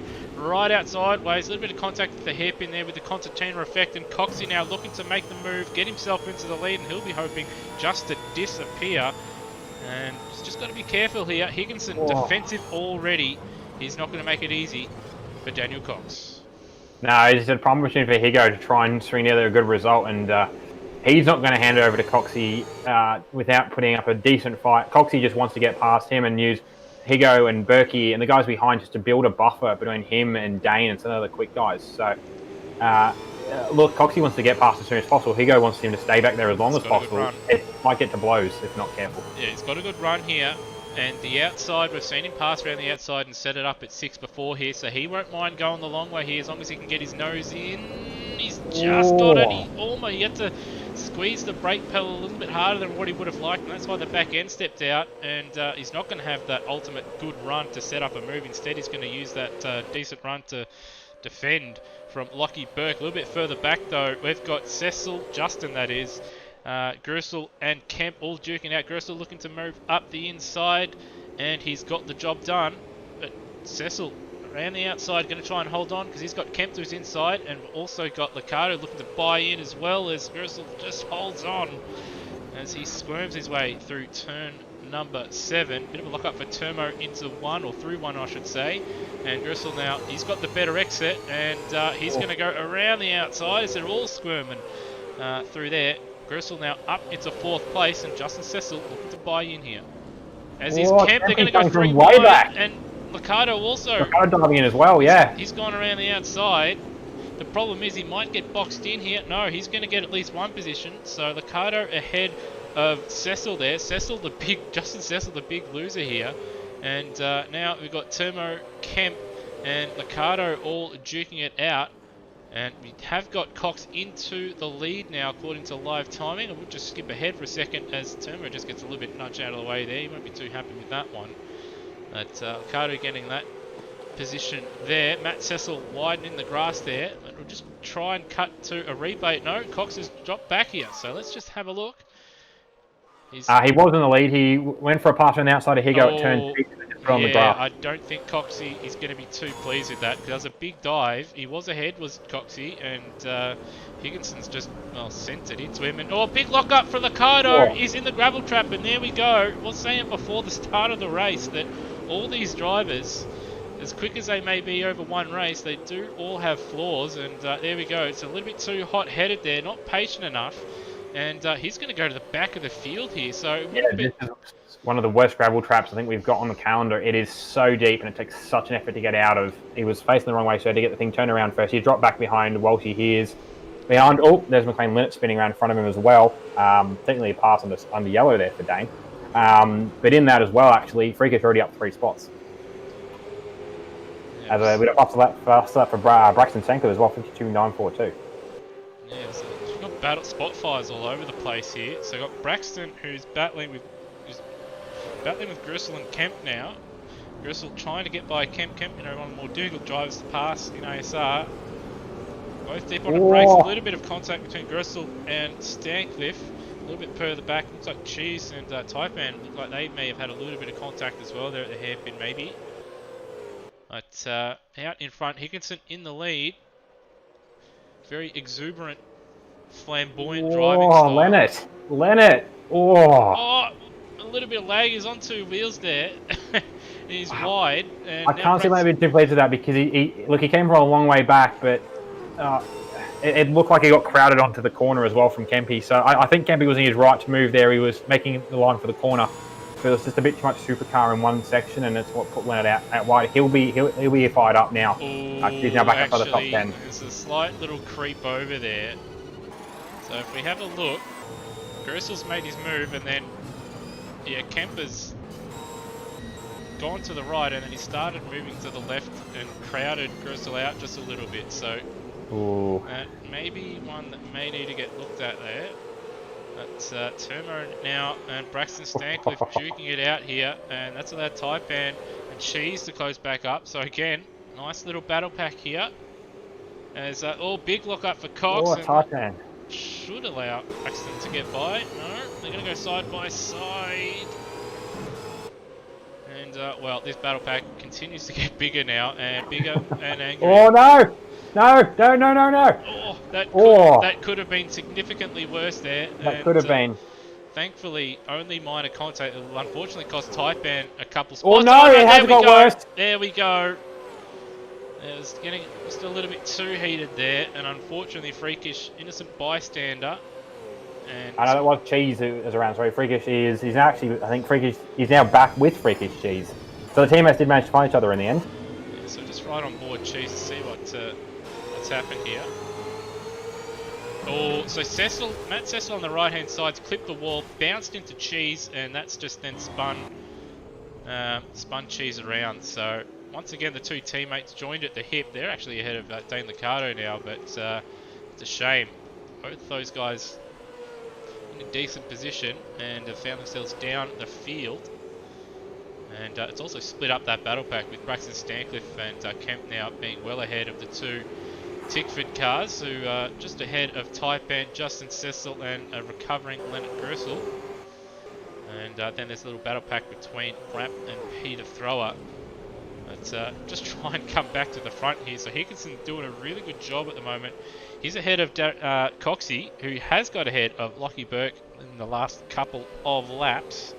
And looks like these two roadie just starting to edge away from Lockie Burke, who we did see in race 1 just struggling a bit. As see, here go. Oh. Speaking of struggling, all over the place, and Coxey Oh. says thank you very much, but he's got to keep it on the black stuff, and well, they're all trying to throw it off the road, it seems. And well, once again, they're all compacted again.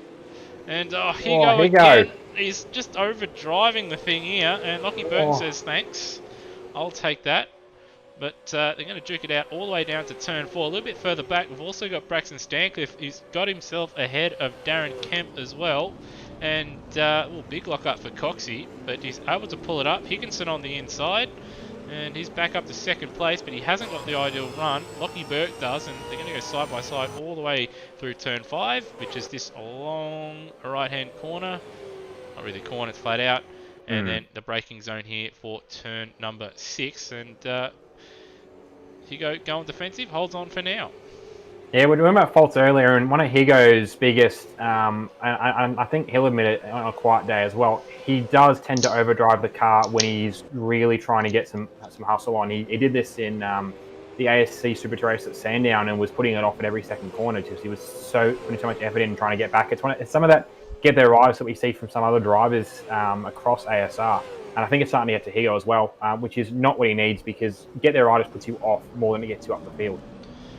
Especially in these supercars, you do need to probably drive behind them a little bit. If you do try and drive all the race on the limit, or if you try driving them over the limit, you just go nowhere and you just end up either gassing up and spinning it on the exit, locking a brake and getting flat spots and, you know, missing apexes.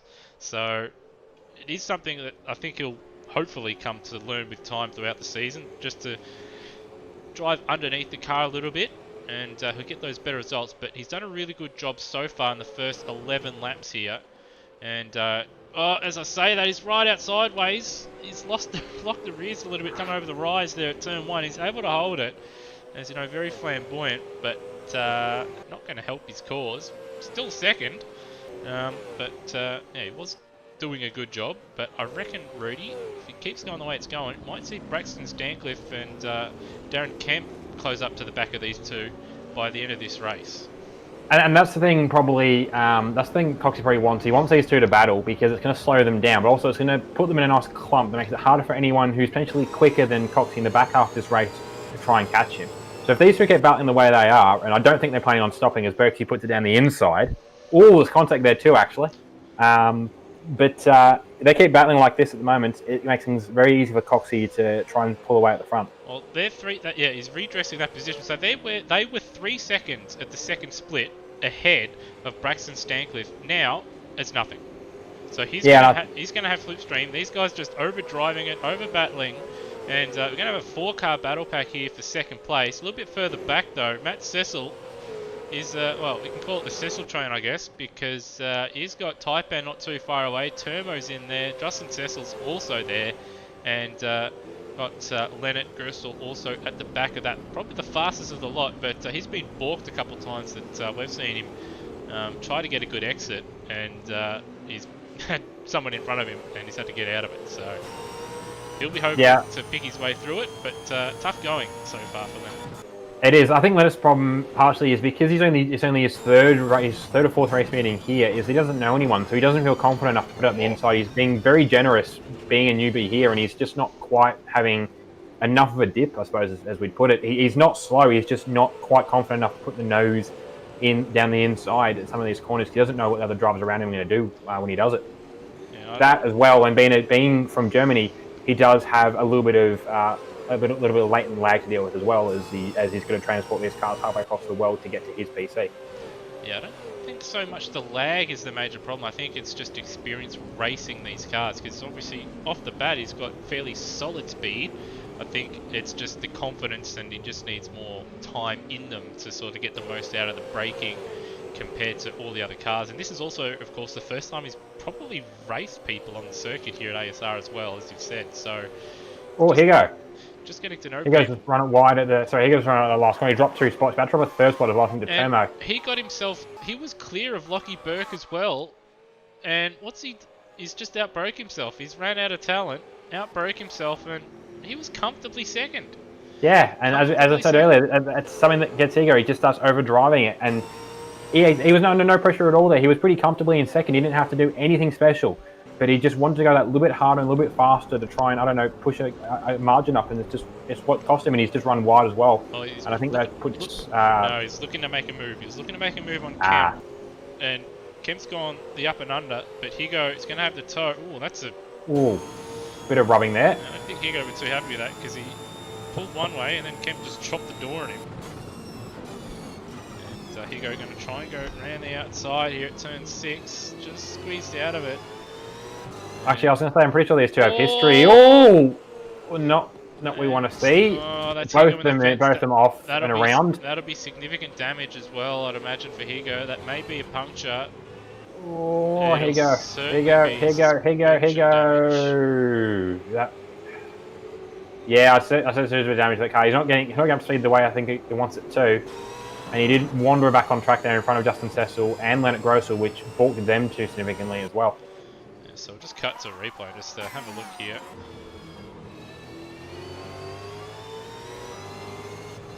Yeah, so he's just trying to stick with Kemp there, and he's just nudged the back of him and spun him around. So he'll be frustrated with that, but that elevates Matt Cecil to 4th place, and he's battling with Taipan. So that battle pack that they had going with a number of other cars, that's broken up. So Justin Cecil's dropped off the back of that, as has Leonard Grossel, and also a Brap up into 10th place as well. Peter Thrower is hanging around 11th place, but a couple of other guys must have dropped out of that little battle pack. But out of all that, Braxton Stancliffe up to 3rd. Big gap now to Matt Cecil. He's done a really good job here in race number 3. Kept his nose out of trouble. He's doing the Cardo fastest lap of the race. 52.5. But, I think I know why we've got some of those guys down the top 10. We've missed whatever caused it, but Tenmo's currently running around in 17th. Yeah, that's and he was at the back end of the top 10 for a good portion of that race. Turmo last lap of 1 minute 29.7. So almost like it's in the pits. So he would have definitely pitted there. So we'll probably find out after the race what happened there. But hopefully it wasn't another one of the...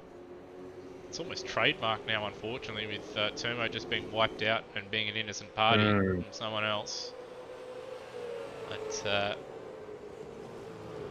here we go. Big battle on the circuit at the moment. Taipan and Matt Cecil.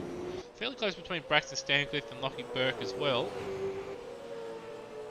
And we've still got Justin Cecil and Grossel battling, and actually a little further back, the battle that was raging this entire race, actually, I mean, Pete Thrower and Brap, obviously is now a battle for the top 10, and we've actually got Freakish and Dane Liccardo not too far down the road from them either, and they've both been recovering from, obviously, Dane's big stand at the hairpin and Freakish's pit lane start. And yeah, Liccardo now up to 12th, so he's got ahead of Freakish there, slowly making his way through the field. Now we've got Peter Thrower and Brap side by side through turn 5.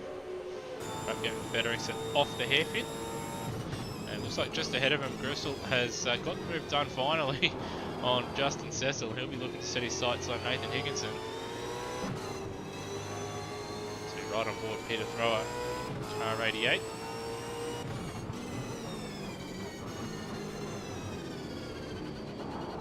Just not quite confident enough under braking or under power at turn 1, 2 and 3 complex, but he's had a good exit here.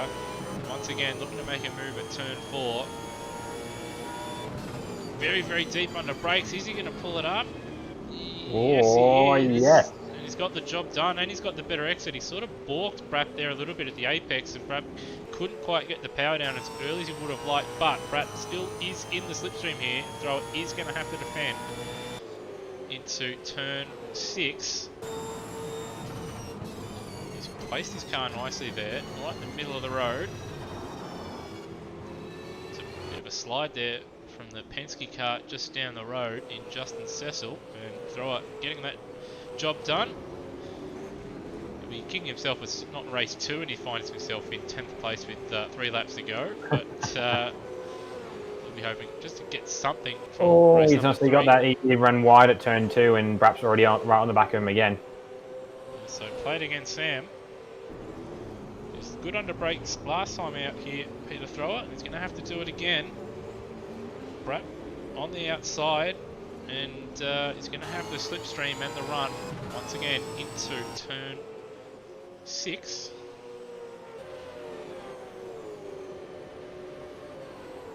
And we've also had Taipan get ahead of Matt Cecil as well, a little bit further down the road. I was going to swing further up as well because we've got Braxton Stancliffe now on the back of Lockie Burke for second position with a lap and a bit to go. Yeah, so it's all starting to fall into place here, but Taipan... And the short lap traffic as well with Walshy getting out of the way very nicely there. So Taipan getting the better run out of the hairpin and getting the job done. Kempy now starting to put Cecil under a little bit of pressure as well. And yeah, Higginson down into 7th, and he's coming under pressure from Leonard Grissel, a little bit of a lock up there into the hairpin. And Kemp actually getting the job done there at the hairpin, so we just missed that. Just have a little bit of a look here. Cecil may have just been scared out of that just a little bit there. That's a little bit further ahead. Yeah, there we are, battle for second place now. Looks like Burke, who's finished off that lap fairly strong. Maybe there's a... Yeah, it looks like Braxton's gone for a move here and has come off second best, maybe? Yeah, he went for a move down at turn 6 and just... I think it was a clean race, and he got a little caught up on the exit on the inside and just lost the rear temporarily. So it's putting him a little further back. I mean, to kind of have a dive at the hairpin, his best chance he can now get a pass on Lockie Burke for second is to have a pretty big dip at the second to last corner. Yeah, he's not going to be close enough here. It looks like Coxie's just backed off here. He's got 2 corners to go, and he'll finally get his big break. But 2 corners to go. I've seen people throw it off the road at the final corner. Hopefully it doesn't happen for Coxie's sake here.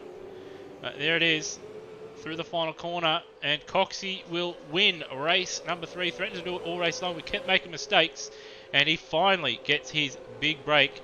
Lockie Burke will come home in second place. Nice mature drive from him. Braxton Stancliffe home in third place. Really good drive from the young kid as Taipan comes home in fourth. Walshy throws his car off there at the end there. And Aaron Kemp home in fifth ahead of Grissel. And then Justin Cecil ahead of Nathan Higginson. So Higginson's lost a place there on the final lap as well there. 56.9 from him.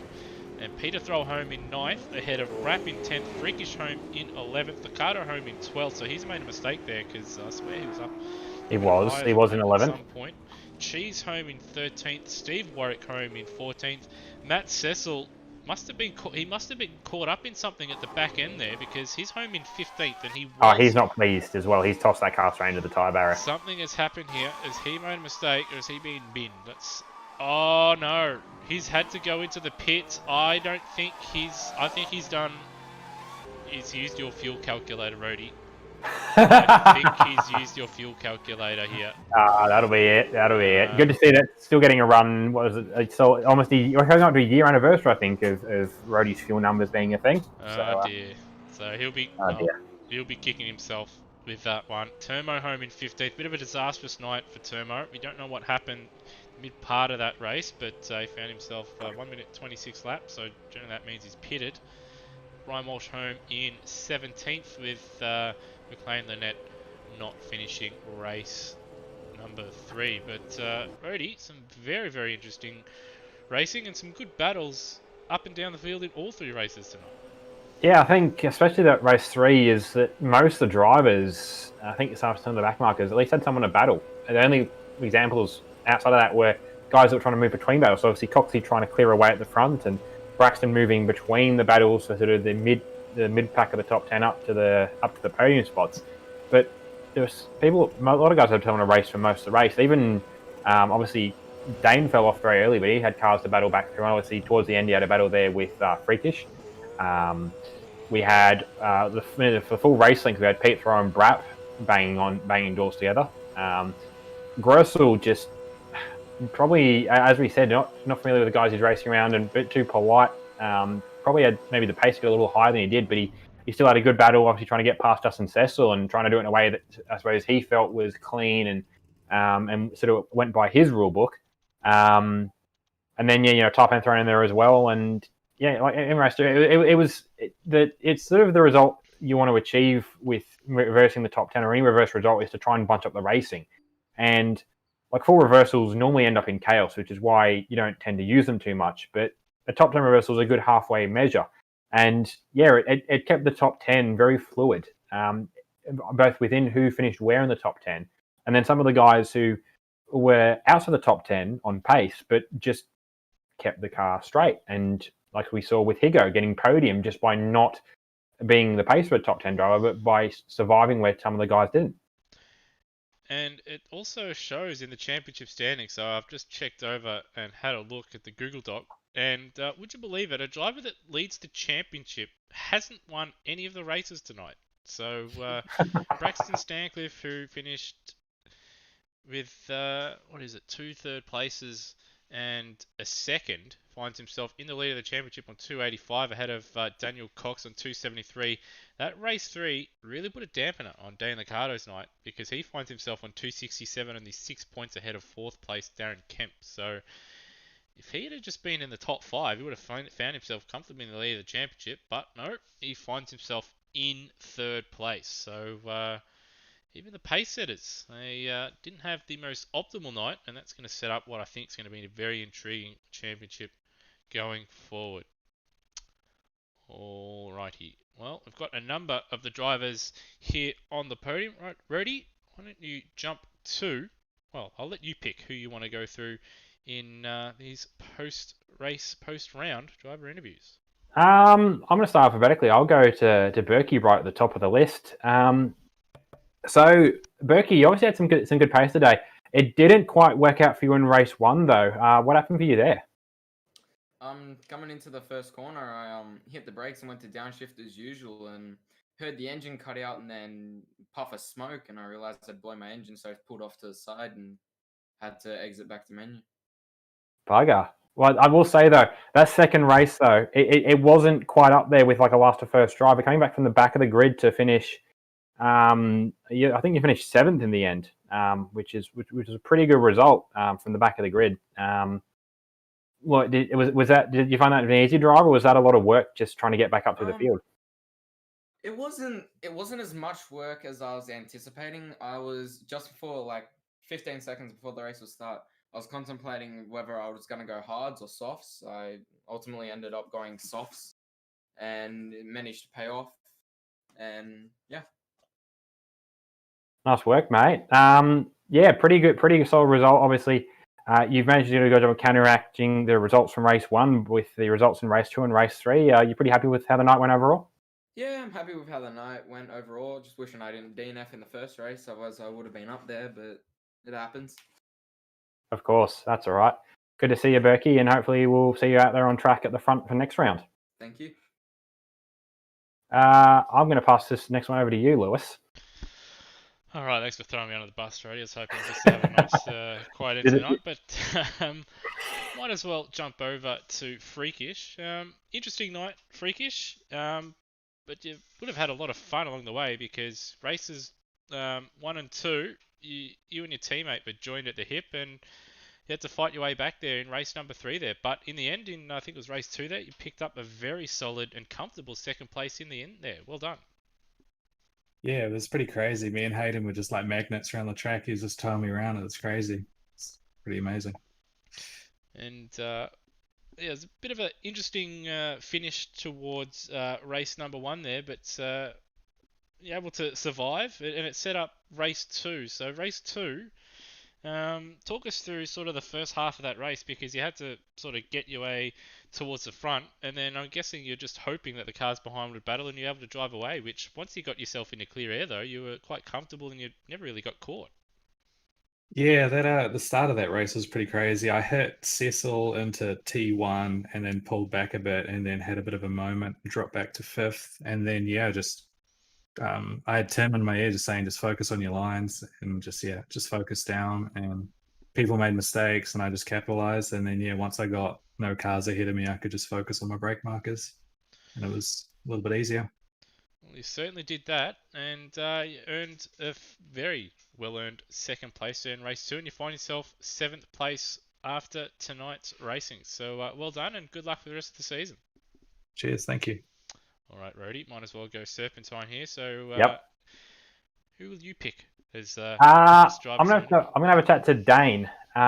We'll get on to race 3 in a minute, Dane. But my burning question from the night was, which tyre compound did you end up using? Soft. You did go the softs, despite I being did pretty go the confident that soft's not going to make it. Yeah, I had Peter and Steve in my ear tell me to watch the tyres, and my fuel. I actually underfueled in the first race initially. It said I was only going to do 19 laps. So once Turbo spun, I started saving fuel and tyre, and yeah, I just want to thank Steve and Peter again for getting me them 2 race wins today. Yeah, so obviously pretty measured result as you said in race 1, and then race 2 had to battle back through the field. I'll let you answer this. But I think from what we saw, you found that pretty easy coming back through to get back to the lead again in the second race. Not really, in all honesty. I a few scary moments going into the hairpin, which ultimately what ended my race in race 3. But that's racing. And we'll gently touch on race 3 for a bit. What happened there? Were you just having a bit too much of a dip, or did you get helped in there? No, it was a bit of I wanted to get past, and people were moving, and I'm like, okay, I'm just to play it safe. I'm just gonna slam the brakes and hope to God I don't go in the gravel trap. And I went in the gravel trap. Still happy with the recovery and the result, I suppose. But as I said, that's racing. It is. No, great job, mate. And I think you're still sitting 3rd or 4th in the points, despite third place, in the third race. Third place, yeah. Bit disappointing, couldn't get the lead out of the first round, but off to Phillip Island and see how we go. And that's the thing is you can really be comfortable with the pace you've got on board with how well you did tonight. Yeah, exactly. Awesome. We'll play that universe card again. No problem, Dane. We'll play that universe card again, and I'll swing it back to you again, Lewis. All right. Well, flip over to Braxton Stancliffe, who leads the championship after not winning a race tonight. But Braxton, you've been building up to a night like this. You haven't won any races, but your pace has been solid. After a poor qualifying session after jumping in late, you're able to fight your way through in race number 1, and that really set up your night with podiums in each race there. Yeah, I got kind of mad about the qualifying because my game crashed and I went to join back in, but it just wouldn't load, so I left and went and stormed around the house for a bit.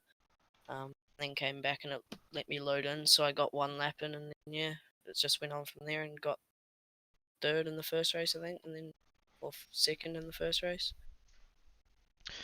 Yeah, you ended up picking up in the end 2nd place there, going by the or the spreadsheet that I've got in front of me. So it may not have been ideal qualifying, but you still put in a solid night work. Talk us through races 2 and 3. Again, you had to do a little bit more work starting towards the mid-pack there, and nice battles and picking up some solid results there. Yeah, race 2 was an interesting start because it was me and Dane alongside each other, which was good. But being sort of mid-pack coming into turn 1s and 2, it was kind of carnage. There's a few bump and shoves and whatnot, and then I just managed to make my way through 3 or 4 people and started just focusing down. I had Dad helping me through it and Tim also. So yeah, it was just good. Had them helping through passes and braking markers and whatnot.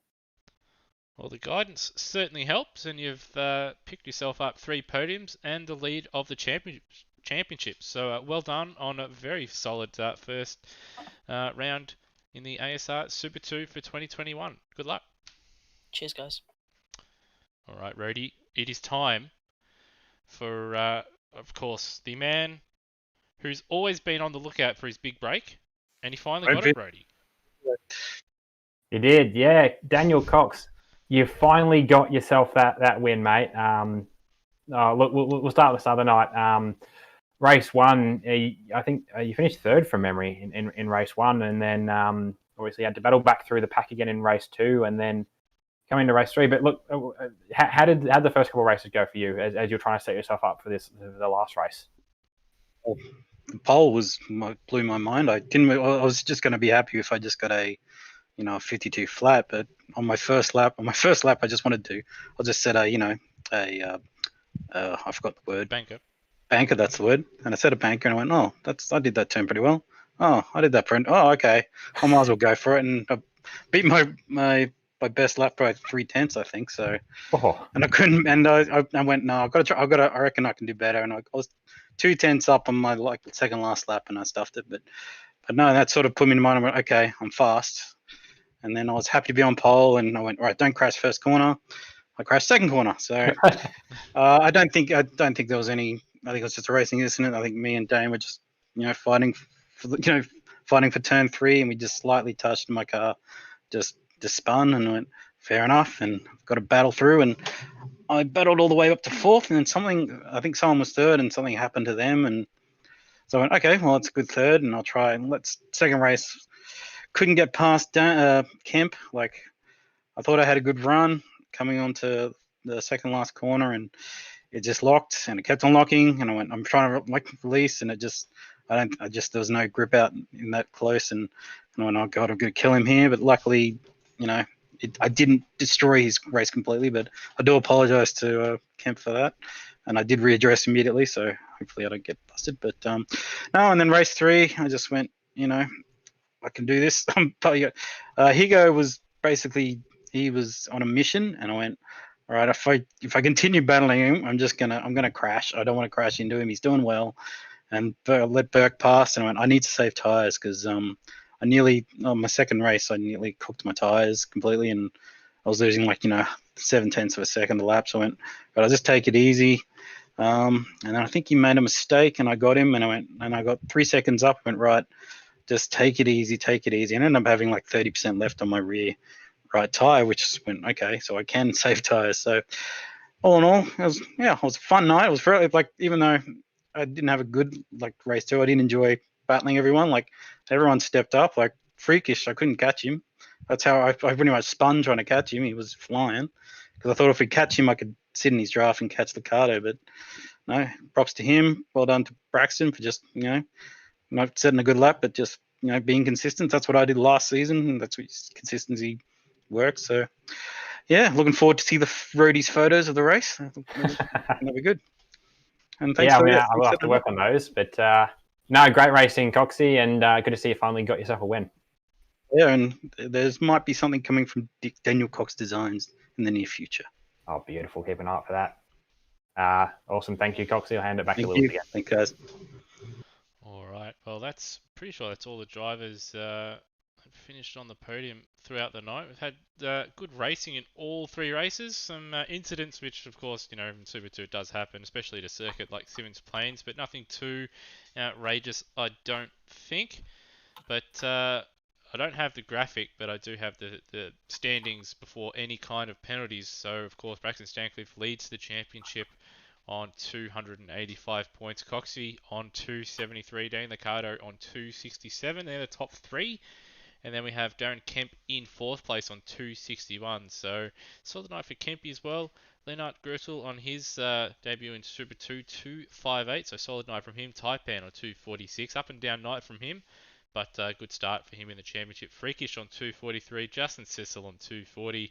With Peter Thrower on 231. Higginson rounding out the top 10 on 219. With Cheese on 213 points. Termo 192, equal with Brap. Then we have Matt Cecil on 186.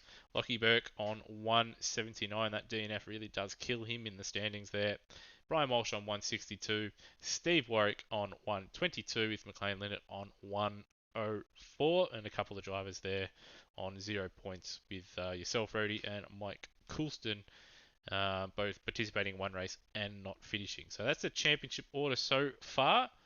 For those that are watching that aren't part of the series, and you are interested in racing, of course, look out for Australasian Sim Racing on Facebook. Join the group, and there you'll obviously find Discord information.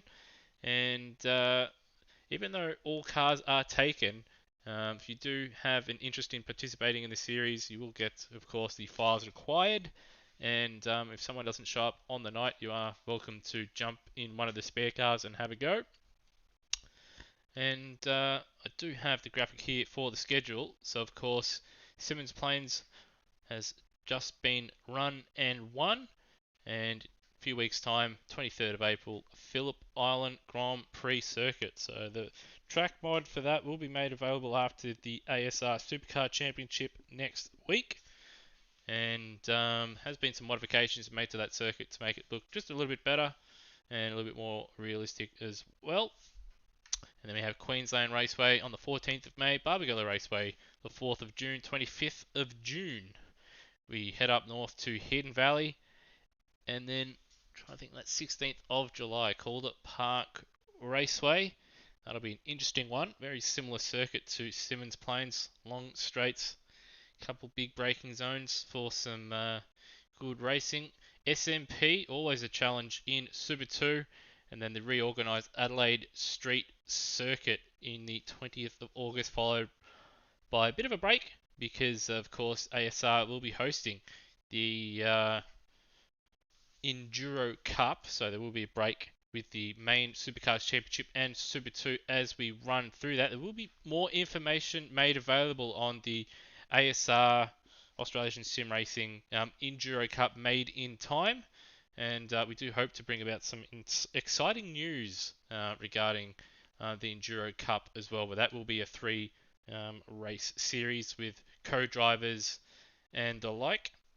And then, of course, the 5th of November, Pukekohe Park Raceway. I'm sure the Kiwis can't wait for that one. And the season will end on the 26th of November, right at the end of the year, at the Reed Park Street Circuit, which is at Townsville. That's the actual official name of the circuit, and that is another circuit that will hopefully have a new pit building that will make the circuit a little bit better to, well, at least drive out of and look at instead of the current one where you just drive into solid blocks in front of you. But anyway, Rody, thanks for jumping on board tonight and giving me a hand. Race 1 was certainly tough with all the action. I can't imagine how race 2 and 3 would have been with all the action and doing it myself. So thanks for jumping in.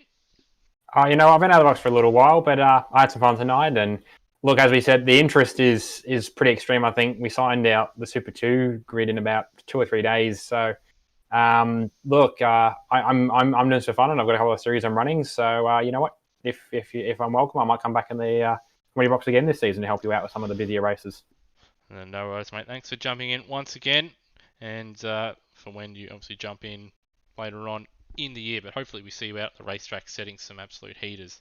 Anyway, from myself and from Rody, hope you've enjoyed tonight's broadcast of the ASR Super 2 Championship from Symmons Plains Raceway. Of course, catch us in a couple of weeks' time for the Phillip Island round, but next week will be the big one from Symmons Plains with the ASR Supercars Championship from this very same venue. Until then, have